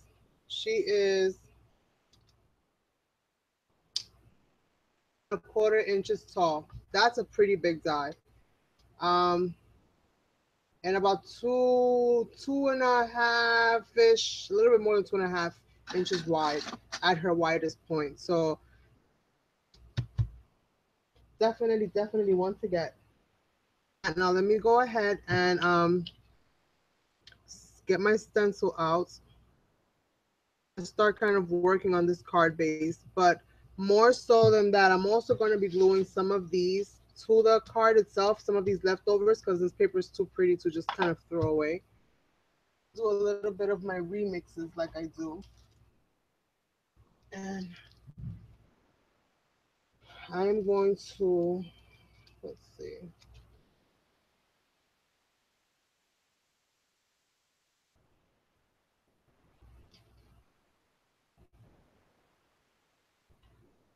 I'm trying to debate which one of the two do I want. I don't want it to be so overwhelmed. So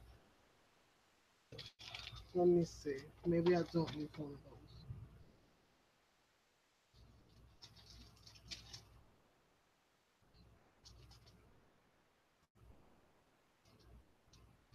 It can be so difficult when you just want the simplest little touch to go with the hardest. Oh, I found something.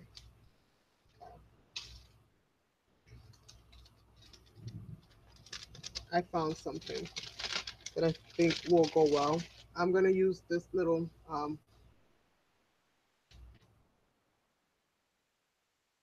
hopefully it'll let me do a good job. Destroy my card. Please don't destroy my card. So let's put you to the side, beautiful Belle, to this part of it.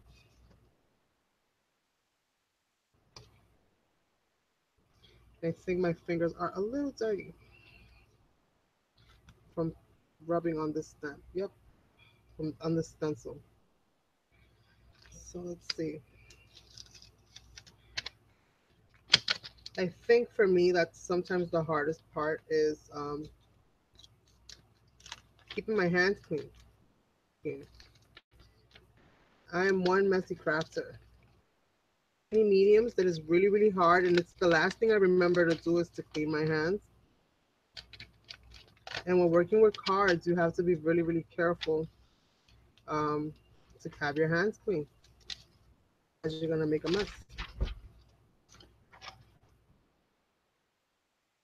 Let's see here.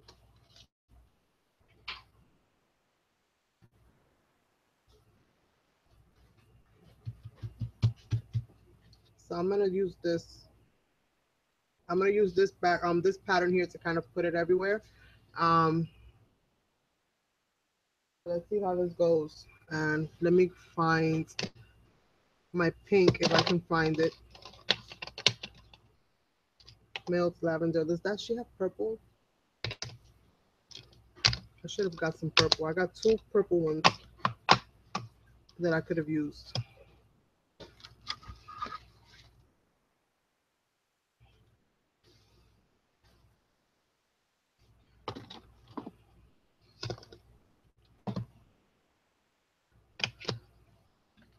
Where are little blending foams? Where are you, little tool?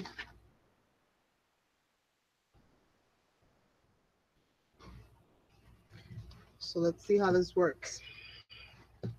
Let's see if I have more luck with this one. Uh, my other one, even though I think this one is gonna be a little bit light. Hi, Linda. And this one's gonna be a little bit light, but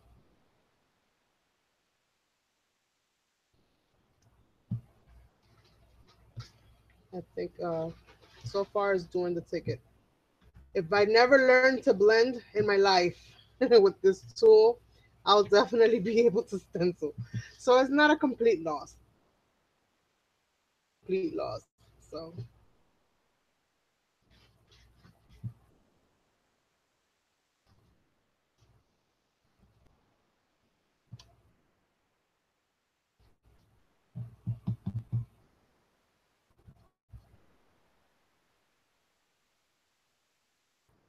Gotta be careful how I blend this out because these little pieces come up. Stencil areas come up. So, darker color. So I'm gonna try um,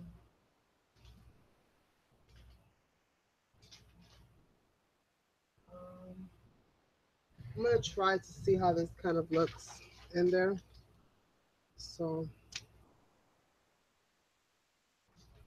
this is alcohol. So cross your fingers, you guys. But it dried already. That's hilarious. It dried already. Okay, well that didn't work. Maybe if I put it directly on it. It's too funny. Maybe if I put it directly on it. Okay, that's a little bit better. That dried already too? Come on, you gotta be kidding me.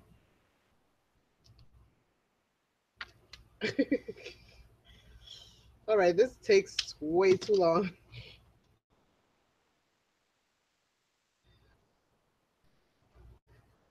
Add a little bit of depth here and there. That's all I want to do.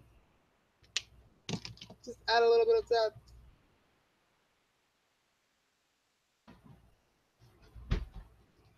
All right.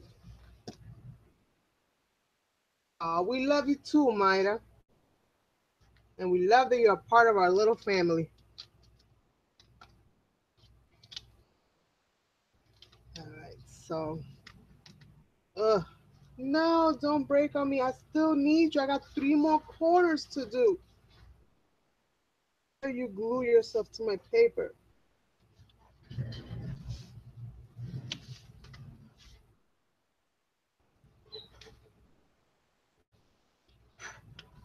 Oh, you're kidding me right now, are you?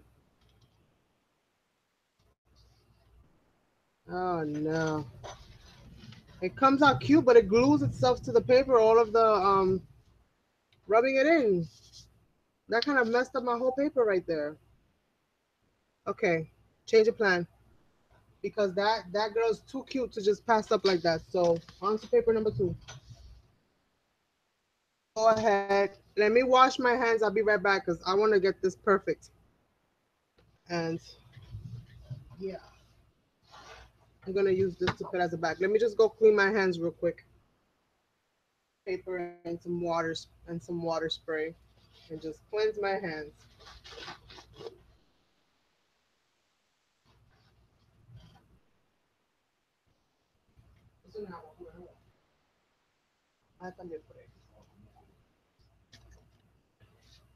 You gotta always have a spritzer ready.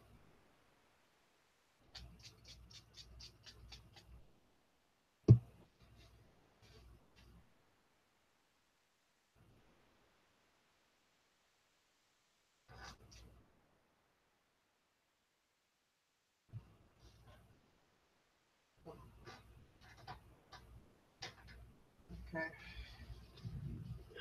that's better. That's better. Get like a card making station, um, where I don't do other medias at. Can get my cards looking nice and crisp.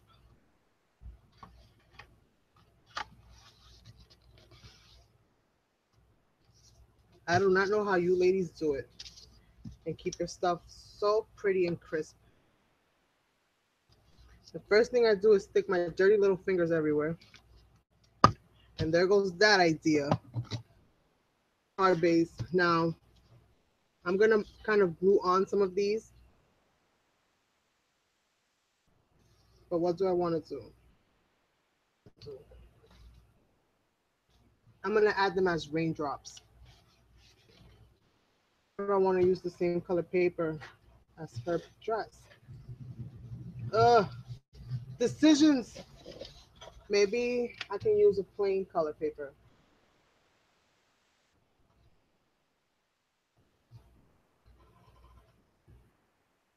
Thank you for stopping by. We enjoyed having you. Days and Saturdays at 6 p.m.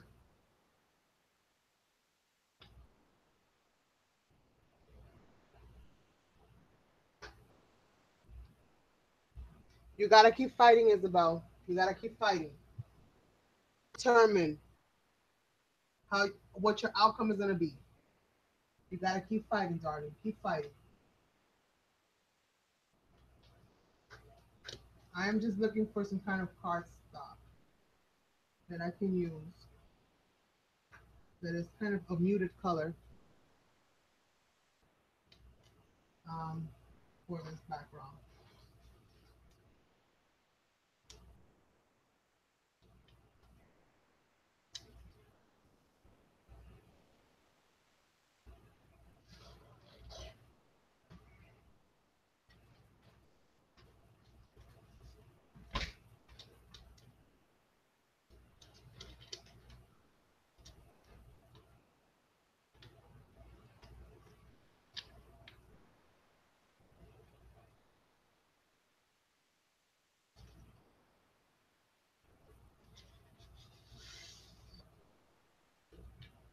So pretty, but it won't do.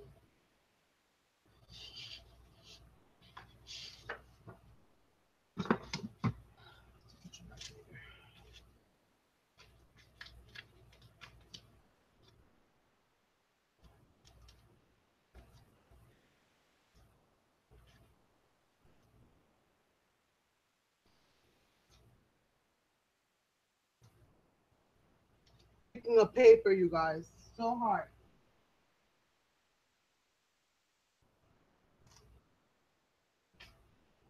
I think I'm just gonna do that. I think I'm just gonna use some of this paper and just get some raindrops out of it and use raindrops for this. Got messed up. Got messed up. Note to self: don't use those things with the blender. Because boy, oh boy, did I have a hard time with that blender today. I have to keep practicing because practice does make perfect. No alcohol markers because they dry too fast. It's gotta be water soluble.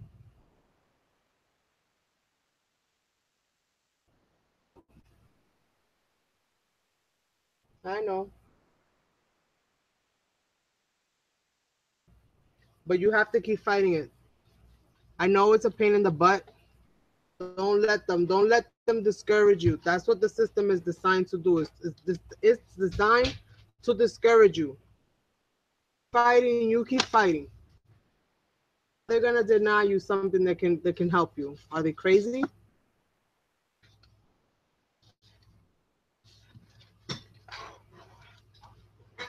They're programmed to say no first, and they're programmed to say no again.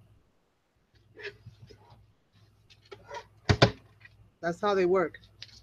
You just keep fighting. You never take that first answer as their answer. You take the 100th answer as their answer, maybe. Not by a long shot.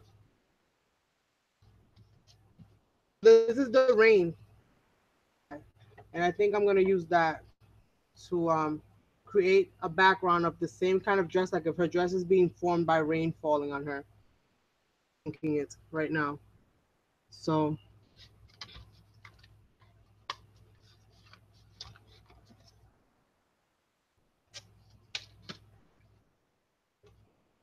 I'm just gonna try to get as much rain out of this as possible.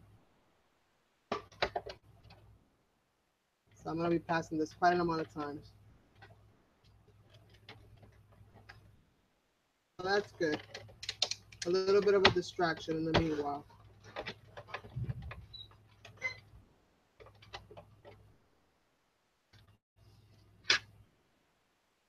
Collecting these little raindrops somewhere. Where though? So I'm gonna glue every little one of them on right here.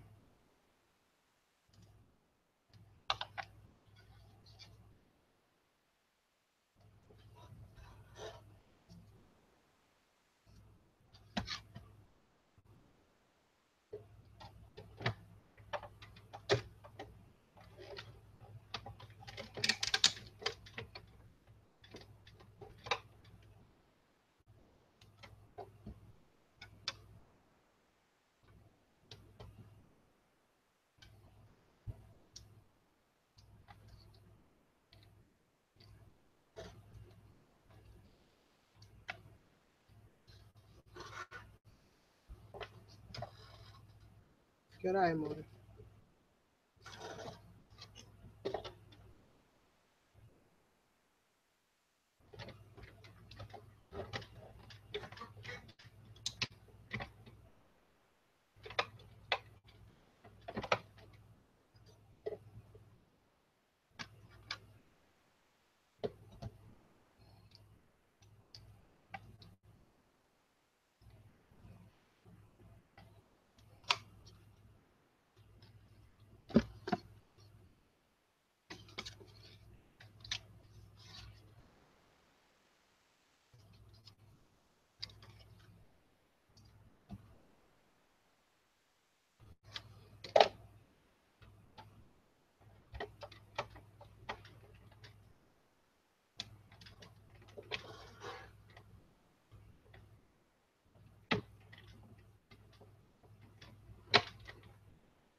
I love that. I love that we're like a little family here. He cares about everybody else. That is just the sweetest thing.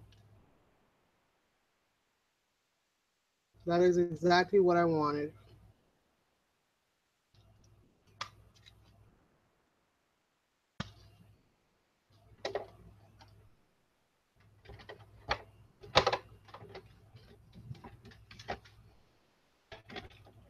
I don't know how many of these raindrops I'm gonna get with the scraps, and I don't want to break another sheet just to make rain out of it. It's so pretty. So I'm gonna see if I can make do with what I got and just color this background in a different color. So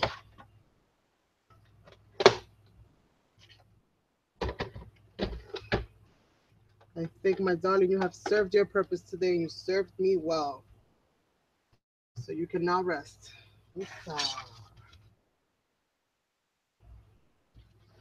So my cuddle bug is in her woosah moment right now. Chili bone Dylan. And I got as many raindrops as I can get. I'm going to make myself a nice little scene with this pink distress. And I stained my sponge permanently now. Could mist this and maybe get some more out of it. So I'm gonna mist it just just for uh just for shits and giggles, as they say, right? So I'm gonna mist that, and hopefully that my misting it won't make it worse.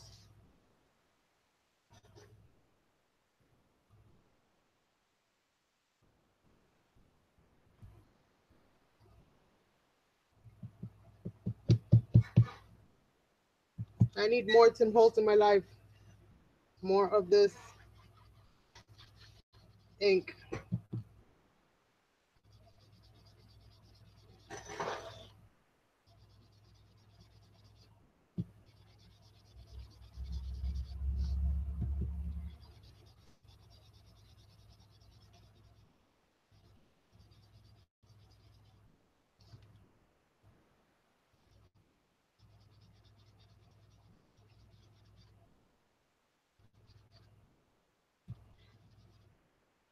Maybe I'll get a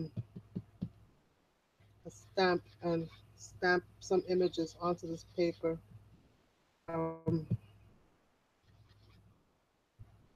She's got something else going on besides the raindrops and flourishes here and there.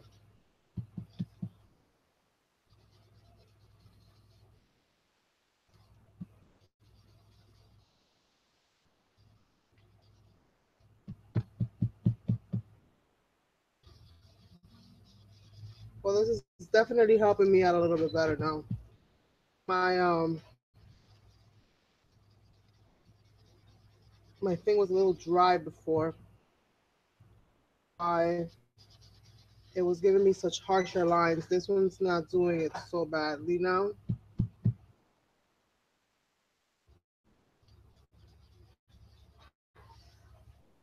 It's probably because my ink is drying on all of my pads. I mean, I've had them for over a year.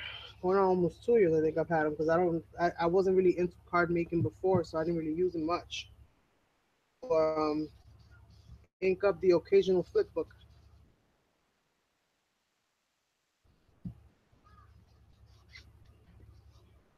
So I think I'm gonna stamp in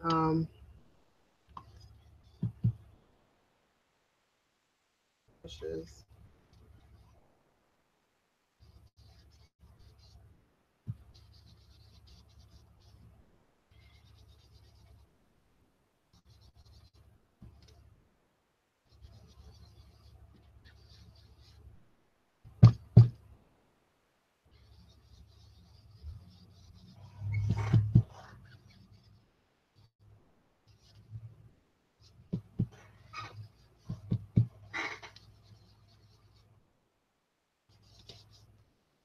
I think that's good for that.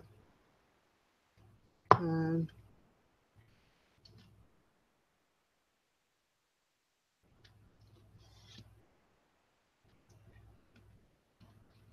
I have an idea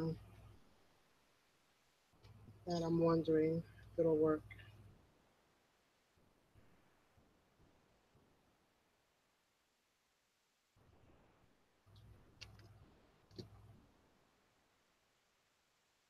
Let me see if my idea will work.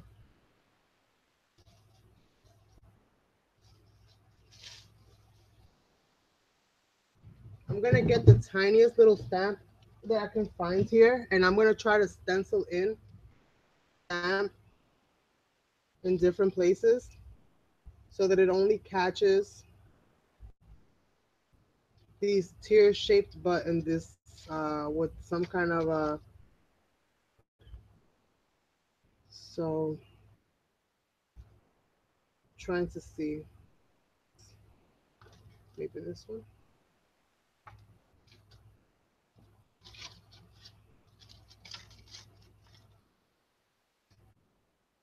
So let's see if I can do this. I'm gonna try to use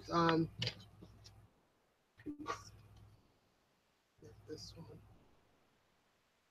I'm gonna try to use this like from my finger and see if I can do it. Completely trying something new within a stencil, but it's not an official stencil, so I don't know if it's gonna work.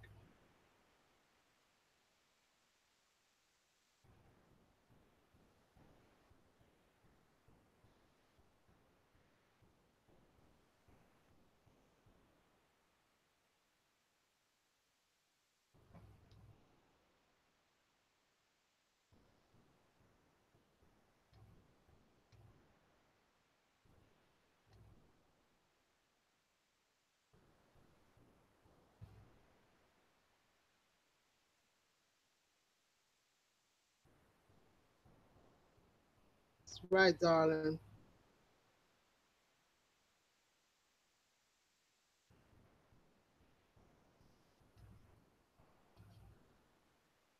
Yeah, that kind of works.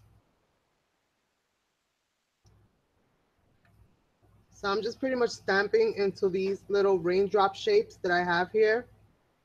Something that is not too specific on, flowers or anything like that. It's just a whole bunch of little swirls kind of going everywhere.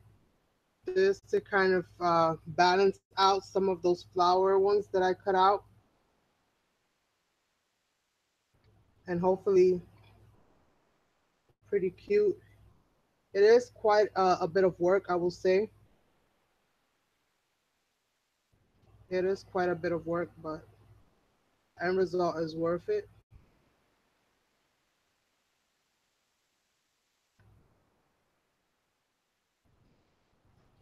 And you kind of have to do this with your finger as opposed to using a stamping block for this one because all the little areas are just so small to over stamp, other areas this way.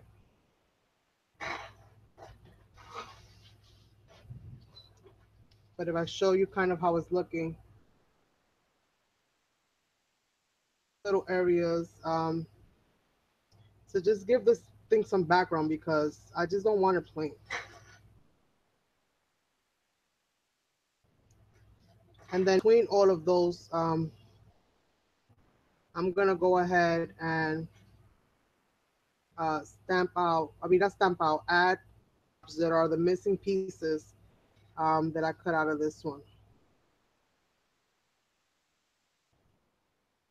But just giving it something different. You can go quicker depending on, you know, where you are in the situation. A little bit of speed. Um,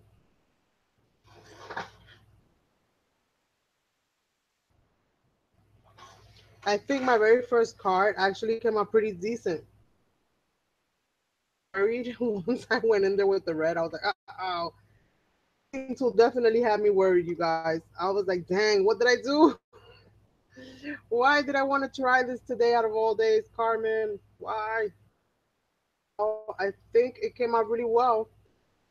I'm not too happy with the sky. I think I like blending skies better with the chalk ink, but I don't have anymore. Those that I had there kind of dry. To get more.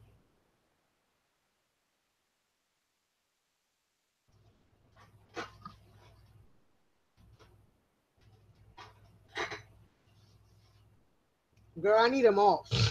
So I don't have pretty much any. I had the one little set where I showed you. That one little set of this one right here. One little set, but I used it so much that I peeled all the sponges off. There's still a little bit of juice in there, but there's just not much. Not for me to do like solid backgrounds like I was doing before. Using that a lot actually.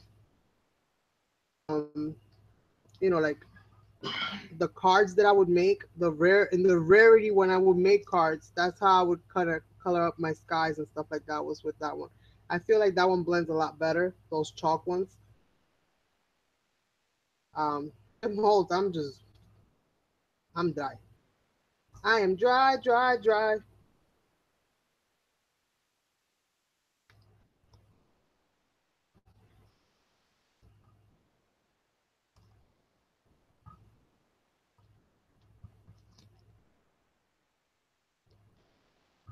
Every now and then I look for lots to see if I can find them, but people don't be giving up they Tim Holtz inks. People do not give up their Tim Holtz inks. New hauls are like crazy money. Third,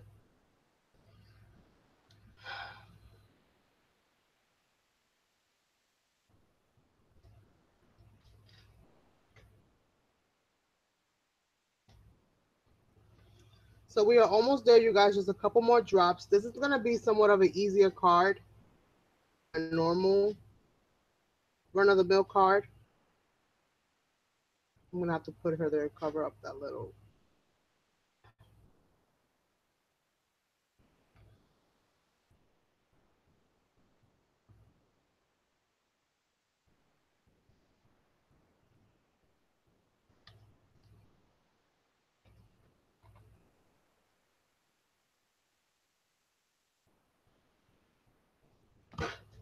Just a few more because my card is getting actually a little dirty. So, and then I am done with this. Where that you have to be mindful of your fingers, neat like this, because you're inking up the stamp with the same finger that you're stamping them out with. I mean, if you have a smaller tool to use, then use that. Then you probably won't have to go through that. An actual template, then you'll be good to go. I'm using to go this way and that way, which is why I can't use it normally. If it was all going in the same direction, then I could have used an ink block and then just done a whole row of them together. Did them this way, so now I'm kind of stuck with the results. So I think I did pretty good. Come on. I think I did pretty good. So now I'm just gonna let me put this back. I don't want to lose it.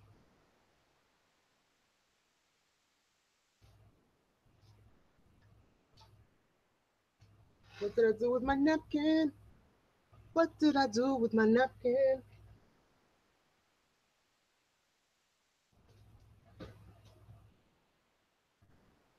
Because I'm gonna have to get another one. Just gonna clean up my hands real quickly.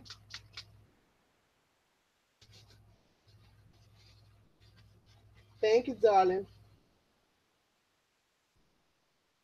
Myra needs coffee too. Oh my god, you guys and your coffees. You guys and your coffees. So let's see. Where did I put her at?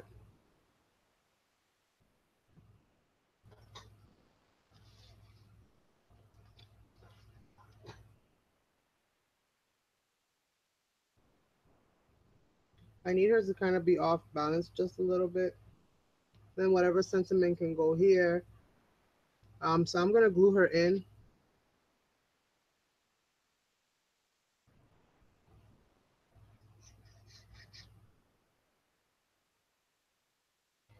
I was gonna prop her up, but I'm gonna leave her flat.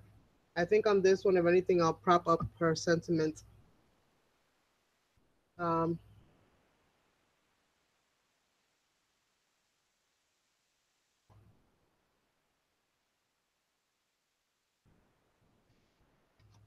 I did the card backwards. You're kidding. This is a card for a left-handed person.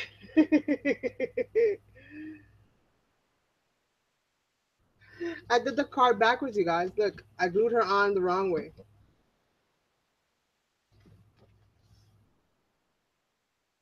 Ay, Dios mío. What am I gonna do, huh? Sucks. This really sucks.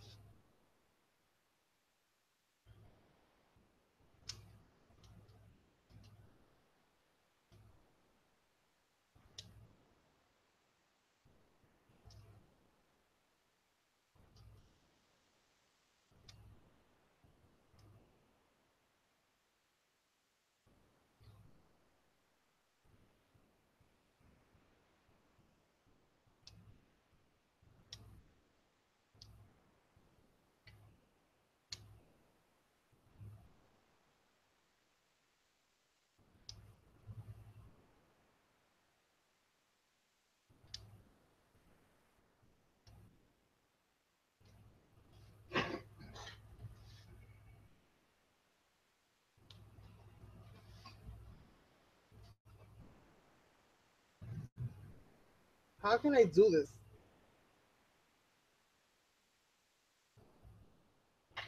What the heck, man?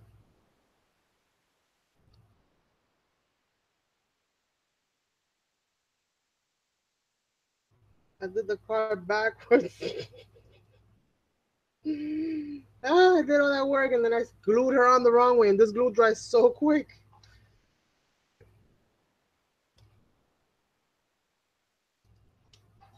But I really like how the raindrops look. Oh, I'm so mad right now. Carmen, I'm so mad right now. No. How dare you pull a fast one on me? No, darling. I will be going to check out all your videos because I know you got quite a few of them. So you shall see me.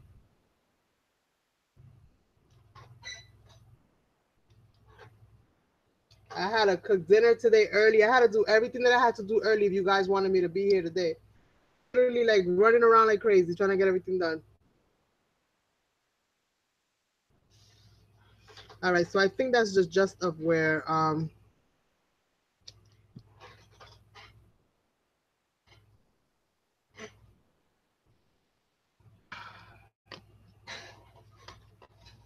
me get a little bit of this red here.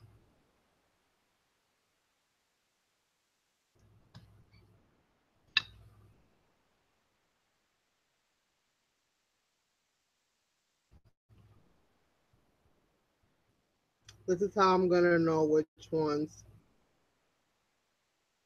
because I'm gonna shade them.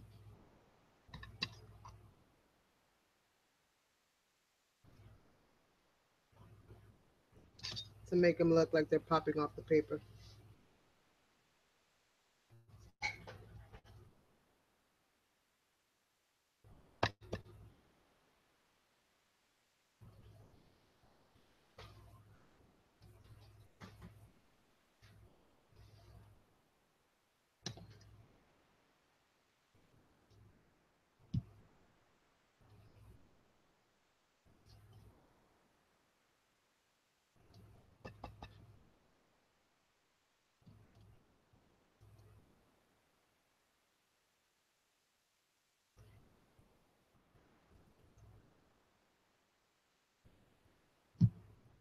So gluing on every single one of these little raindrops, I don't know if that was the smartest thing that I could have chose to do today. Oh Lord. I have to start thinking things through.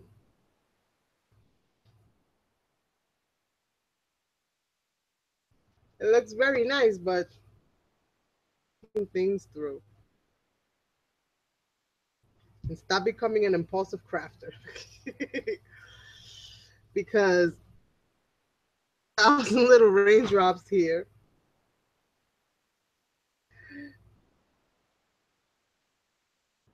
And I am literally shading and gluing each one of them down on my backwards card because my card is backwards. I can't right now. It's too much.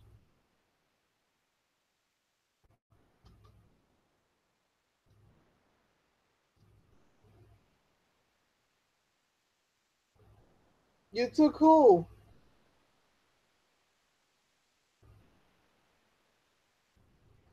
Who you took, Tanya? You know I'm a giver, so I don't know what you're talking about. Speaking of giving, I have 3 boxes here ready to go for Liz, Tanya, and Teresa's creation. Wrap up and put in the mail this weekend. So what you talk about, Willis?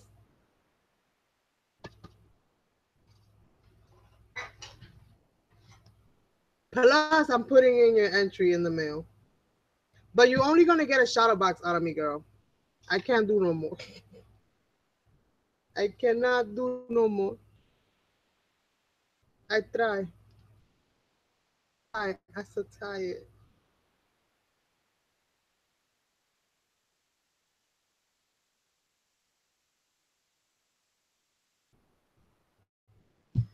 So hopefully that's more than enough for me.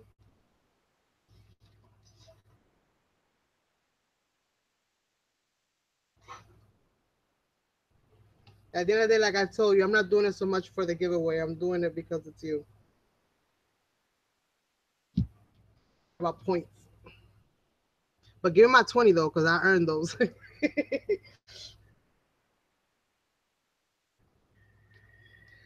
So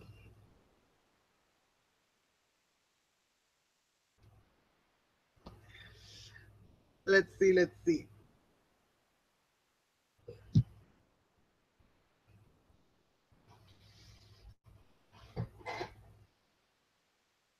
So this is a very interesting looking card.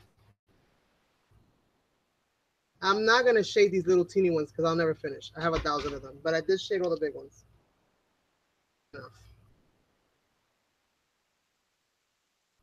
And pretty much I'm just gonna dot it and stick it. Hopefully they don't come out too crooked.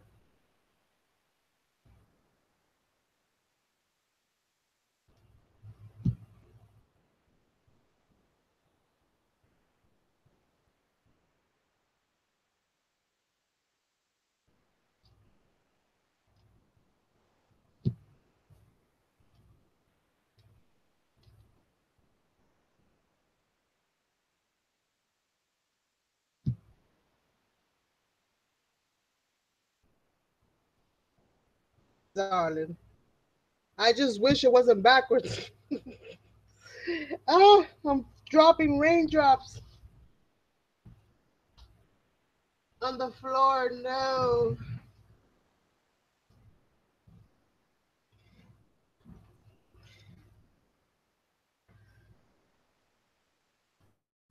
So right now I am just trying to what's glued, what's not glued.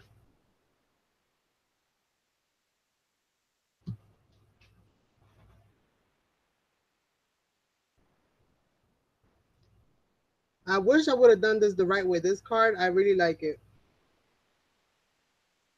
And I wish that I had put it on the right way because if I had put it on the right way, I would have given it away today. It's something that I do for a giveaway because I like how it came out overall.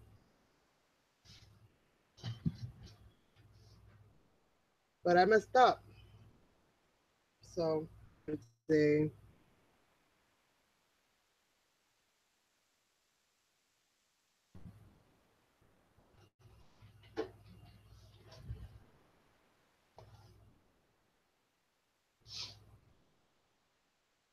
Left-handed cards.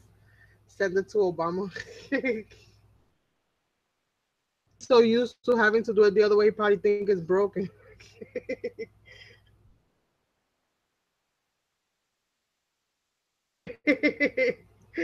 You're right about that, Tanya. Because I will be sending them all to Brandy.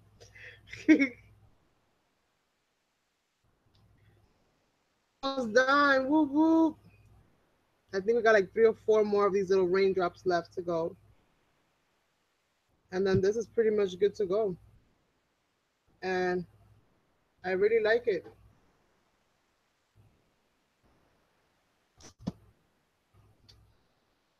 Have to figure out where all the although I did get like a little blemish. It's my dirty little hands. Great, I got more. More, but I do have more. But I think that this has more than enough. So I'm only gonna get some vibrant ones. I'm not gonna put the pale ones in there.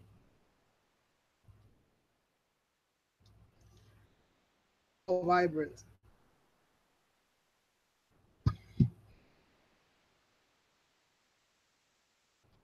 Oh, why every time I talk smack about something, it flips on me, it falls on me?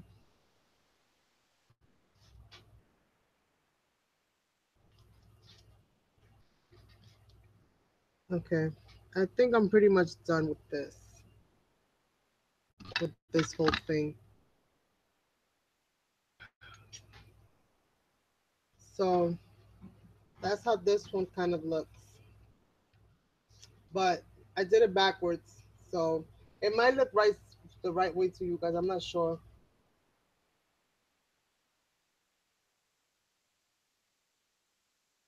You guys are mean.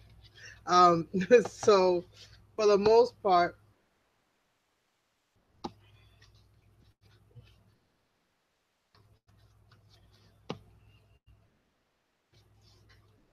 that we just get a simple little sentiment. Um, she will be on her way. So that you guys, I think I am done for today. I made 2 cards. I made one more than the last time. Because you know, guys know I get slow sometimes with these things.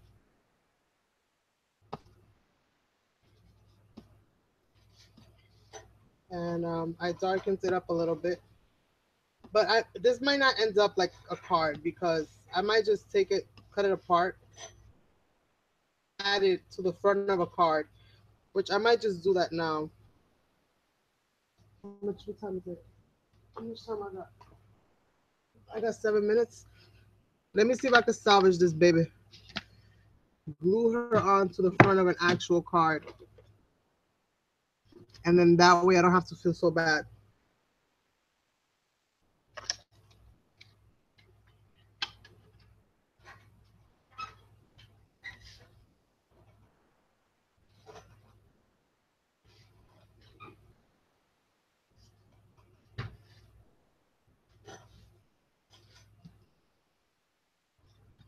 But I do love how this. I love this dye. This dye right here is gonna be one of my favorite because I can just see myself adding so many different to this girl right here,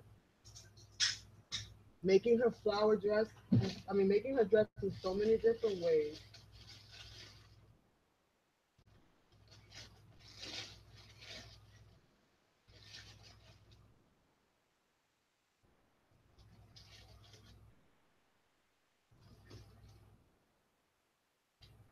These are big.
I know I kind of took away her spot for her sentiment, but I think the butterflies look so much more prettier.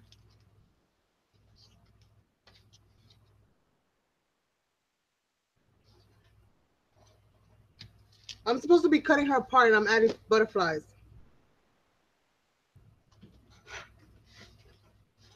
Let me see if my card base that I pre-cut is good enough.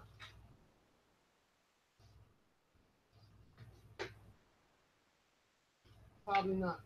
Small.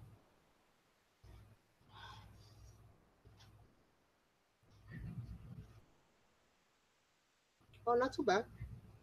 All right, so I think that's what I'm gonna do. Let me take these off uh, and put these little butterflies right over here.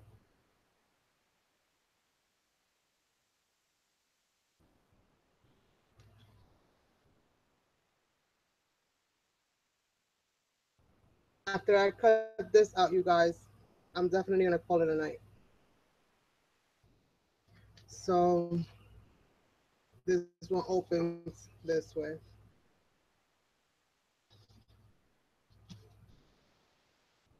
And I'm gonna cut.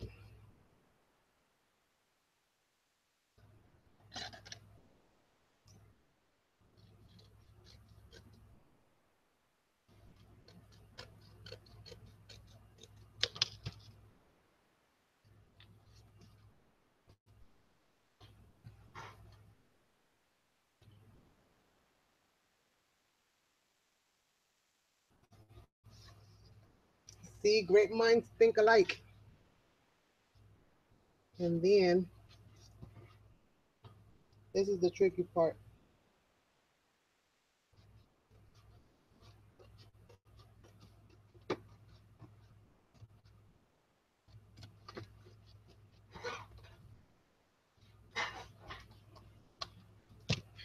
And then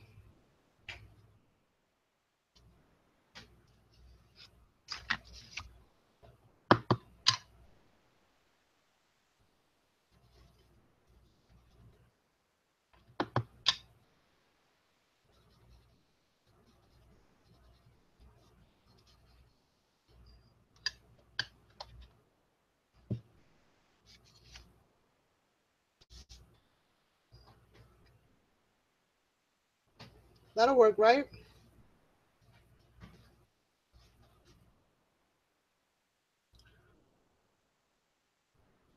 Thanks, Claudia. So this will work and definitely works. So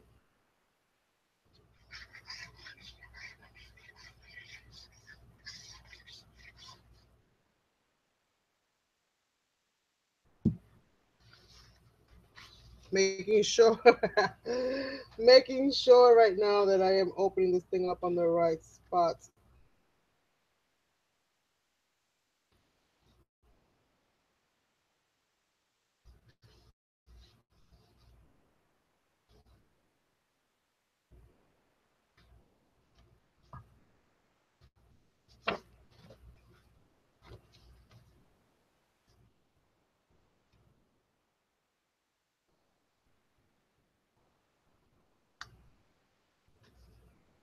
I don't even think this card needs a sentiment. What do you guys think?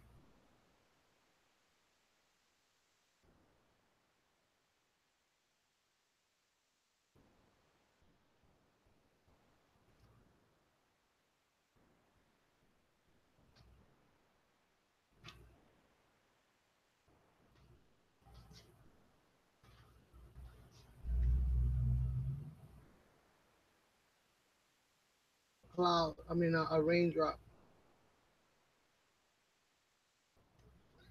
They gotta have extras.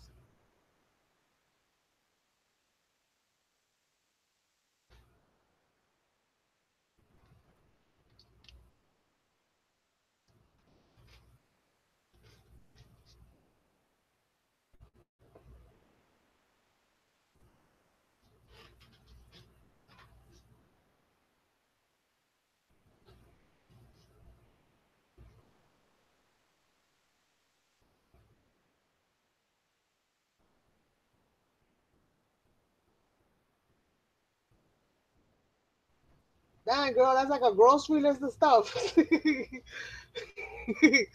I will try my best. I will be honest with you to see what else I can do, pero no te puedo garantizar nada. I hope you still love me.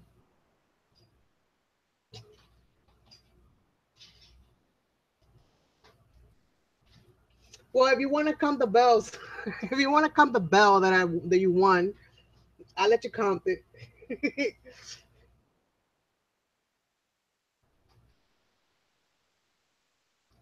No, she cut already. So, my friends, my darlings, I'm good to go for today. Not too bad. I made two cards, completely different styles. Incorporated my dies and my stamps from eBay, so that's a good way of craft on, if you will. I really love the way they both actually came out overall. I had a little bit of an issue with the blending tool, but I just have to practice. That's all that's to it. But overall, I really, really like them. I had fun today and enjoyed, spending some time with me. Not part of my live stream and you're watching my video after the fact, don't forget to subscribe and give my video a thumbs up. That is greatly appreciated. And for the rest of you, I shall see you guys on Saturday. God willing, fingers crossed that everything goes well. I will be here with you guys on Saturday. I am not 100% sure because there's a chance that I might have family visiting me. I'm from DR and my brother just got home. So they might be coming to visit me on Saturday. So for the most part, I'm not sure. I'll keep you guys posted. If anything, I'll let you guys know. Like if I know that they're gonna come on Saturday, then maybe I'll come Friday, or I'll definitely come Sunday. But I'll make up for it one way or the other. You guys knows how that goes. So thank you guys. Thank you so much. And have an awesome, awesome rest of the week. And I shall hopefully catch you guys this weekend